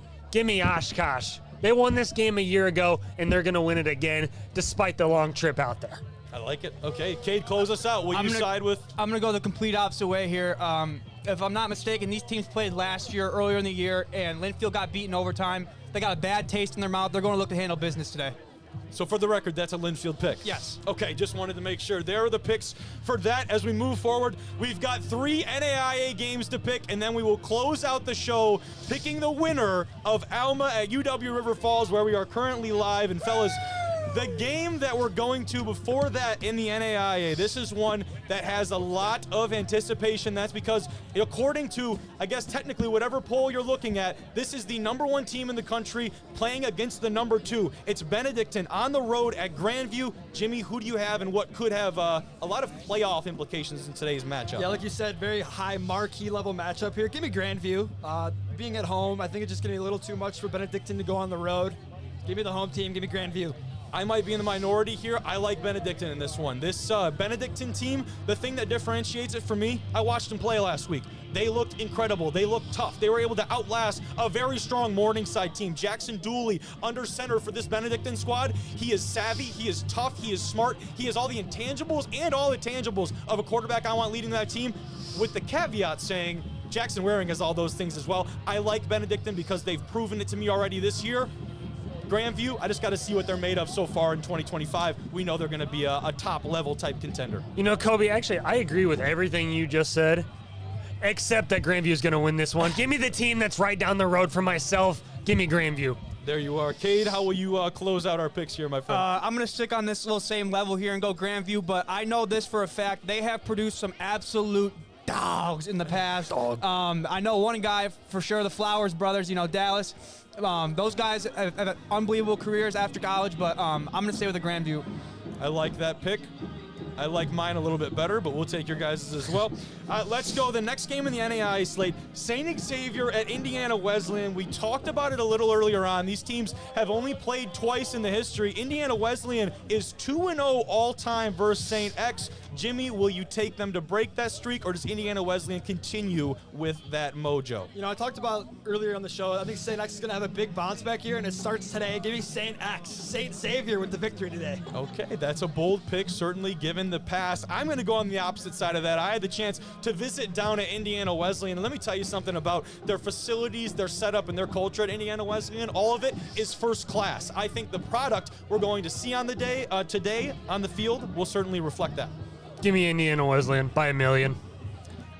And I'm gonna piggyback off that, I do not know a lot about these teams. I do know that you visited there, Kobe, and that's literally the sole reason I took IW. I'm saving the graphic. I'm saving the graphic. Jimmy saves the graphic. 3 of us take Indiana Wesleyan, who is coming off a very tough one-score loss to a top-ranked Kaiser squad who was number 2 in the country. They need to have a bounce-back week. We think they will have it this week. Fellas, the last pick before the finale today, we're talking NAIA football one more time. We've got Montana Tech going on the road at Carroll in a matchup of 2 of the best in the Frontier Conference. Jimmy, start us off. You have the Ore Diggers going on the road. Can they take care of business, or does Carroll pick up a statement win early in the year? Give me the Ore Diggers. Give me Montana Tech. I mean, this one's going to be a bloodbath, but give me Montana Tech. Come on. Again, I talk about teams that have already proven themselves to me this year. Montana Tech is one of those squads. Watching Torgerson and the ability they had in the special teams game last week versus Montana Western, they played a thoroughly strong, sound type of football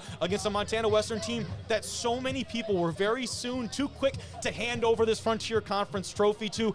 I'm very excited to see Montana Tech take care of business today. Fellas, Seth, what do you think? I want you to take Montana Tech so bad, man. I would love to, but I can't today. Give me Carroll. They have Montana Tech, one of the greatest logos, I think, and I've ever seen, maybe, other than the Falcon head that's right here. But give me Carroll right now. So, Cade, you're not saving the graphic either way. I know, bro. I wanted to pull the not-so-fast card out here for the legend Lee Corso. But I'm going to stick with Carroll here. They'll get the job done. Huge win for these guys. Absolutely love that. And, fellas, as I get ready for the picks bar here, we've got one game left to pick on the first edition of Small School Saturday.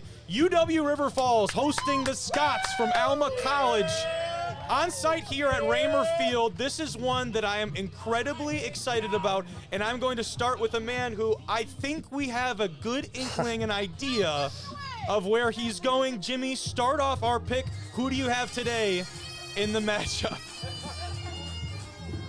Give me the Alma Scots in this one. Carter St. John is going to be way too much of this River Falls defense. Let's get the kilt out here. Kilt style, baby. Come on, you got the shot there. Yep. Give me the Scots all day. Scots by a million. And just to clarify, those are bagpipes gracing our eardrums, correct? Yeah. Those are incredible. So I could not find a set of bagpipes. They're extremely scarce, very hard to come by. All I could do was Spotify, so shout out to Spotify for that one. That is awesome. I am actually going to defer over to Cade, or actually, would you like to follow him up, or should I send it to Cade? Cade, let's have Cade give us his pick. Alma, can they get the job done on the road, change the mojo, or does River Falls keep rolling, Cade? I'll say this. These people have been nothing but absolutely unbelievable, breathing down our neck back here. You know, they're just so excited to be here for this first Small School Saturday. I've seen this Alma team play firsthand. You know, I've seen it happen on the same field I played on.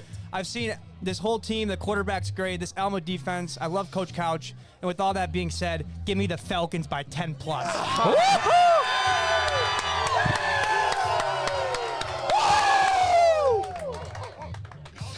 Now we defer to the man who has bled red for so long and has been a part of this program in more ways than one. Seth, give us your pick for today. The people are just on the edge of their seat wondering who you will select.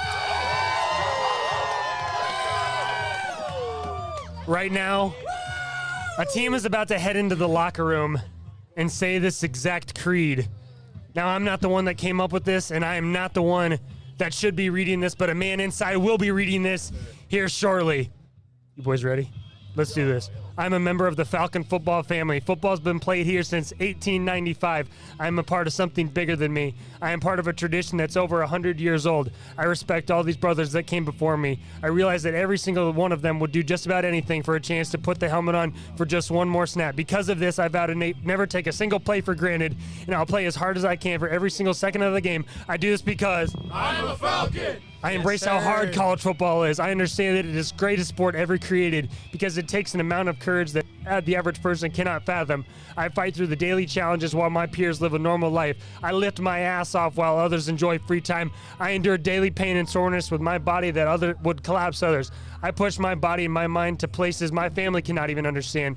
I expect the tears, the sweat, and the blood, and I am willing to lay it on the line every snap to get to play college football. I do this because I'm a Falcon. Saturday college football is like a religion. There's pageantry and tradition unmatched by any other collegiate event. Our sport brings people together like nothing else in our country. I realize that I only get 10 regular season opportunities to go to battle with my brothers. Myself and my teammates have made sacrifices that others are only willing to talk about to be a part of College Game Day. There's nothing else like it in the world. I get to be a part of it because I am a Falcon. I live by a code called the Falcon Way. It says I conduct my life in a first-class manner with Falcon pride. I am completely committed to being a palm-up teammate. I tell other grown men that I love them. I hug and cry with my fellow Warriors in good times and in bad. Football allows me to learn that it does not matter where we come from, how much money our family makes, or what color my skin is. We all bleed red, and we need each other to achieve our football dreams. As a member of this Falcon football family, I learned love is the greatest form of motivation. I love my brothers, and therefore I will do anything for them. A true soldier does not fight for the hatred of his opponent in front of him. He fights for the love of the guys behind him.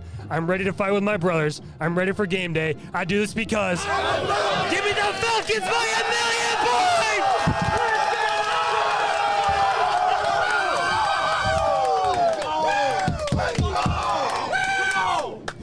An incredible, you know what? The fortitude to make it through all of that was outstanding. And you know, he said, Kobe, I don't know if this is too long for the show. I said, this is authentic. Long, short, or otherwise, that is exactly what those guys in this locker room are doing right now. And for that, you could have gone on for another 3 minutes. I wouldn't have cared. The fact that we have that and we had these guys support is so awesome. And that really is what gets me excited about this River Falls team. And what doesn't get me so excited is what Carter St. John and these boys are about to roll out onto this field. This Alma offense has been one of the most fun to follow in all of D3 football. Go, Kobe. Is it the Top Gun offense or is it this up-tempo kilt-style offense? And we got here. The people have been incredible. They have treated us absolutely first class. You know what also is really great? The people down there at Alma College. Oh. That's why it's going to be really disappointing when they get beat today by the River Falls Falcons. And they get sent home 0-3 against the Falcons all time. We have so much respect. Let me say this right here. We have so much respect for both of these coaching staffs, both of these teams. To me, what separates it today is the buy-in and just the offensive skill power of River Falls. Blaha under center once again. I don't know if there's a team in the country that will limit his output. There's a lot to be seen from both of these squads. That is the final graphic here from Small School Saturday. This game is going to be electric. There's no two ways about it, boys.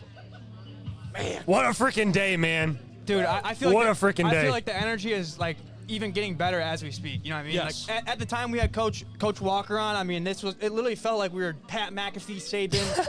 I legit felt like that was like where I was at, dude. I got to take a step back there and kind of just see everything that was going on, and this is absolutely unbelievable. I mean, you couldn't ask for a better day, weather, teams, coaches, people. God bless, man. This is awesome. Correct. Jimmy, how's it feel to be the whip villain, man? I wouldn't have it any other way. Wouldn't have it any other way, baby. Oh, that is great. And a big thank you to the staff here at River Falls for hosting us here for our first iteration of Small School Saturday, brought to you by Division I Rejects. This has been a phenomenal day. I want to thank Cade, Seth, Jimmy, Gavin behind the cameras, Maisie, my wonderful girlfriend Allie back at home helping us to put on this show today. Thank you all very much. Shout out to the Ojibbeans. Just it's an incredible group that has put this on today, and we want to just thank everyone for tuning into the broadcast today and tuning in. We've got an incredible matchup here kicking off in just over half an hour from River Falls. A ton of other great matchups we talked about over the course of the day. Fellas, this is us officially signing off. For D1 Rejects, I am Kobe Manzo. Thank you and everyone for tuning into Small School Saturday and being a part of a groundbreaking day for small school football. Jesus loves you.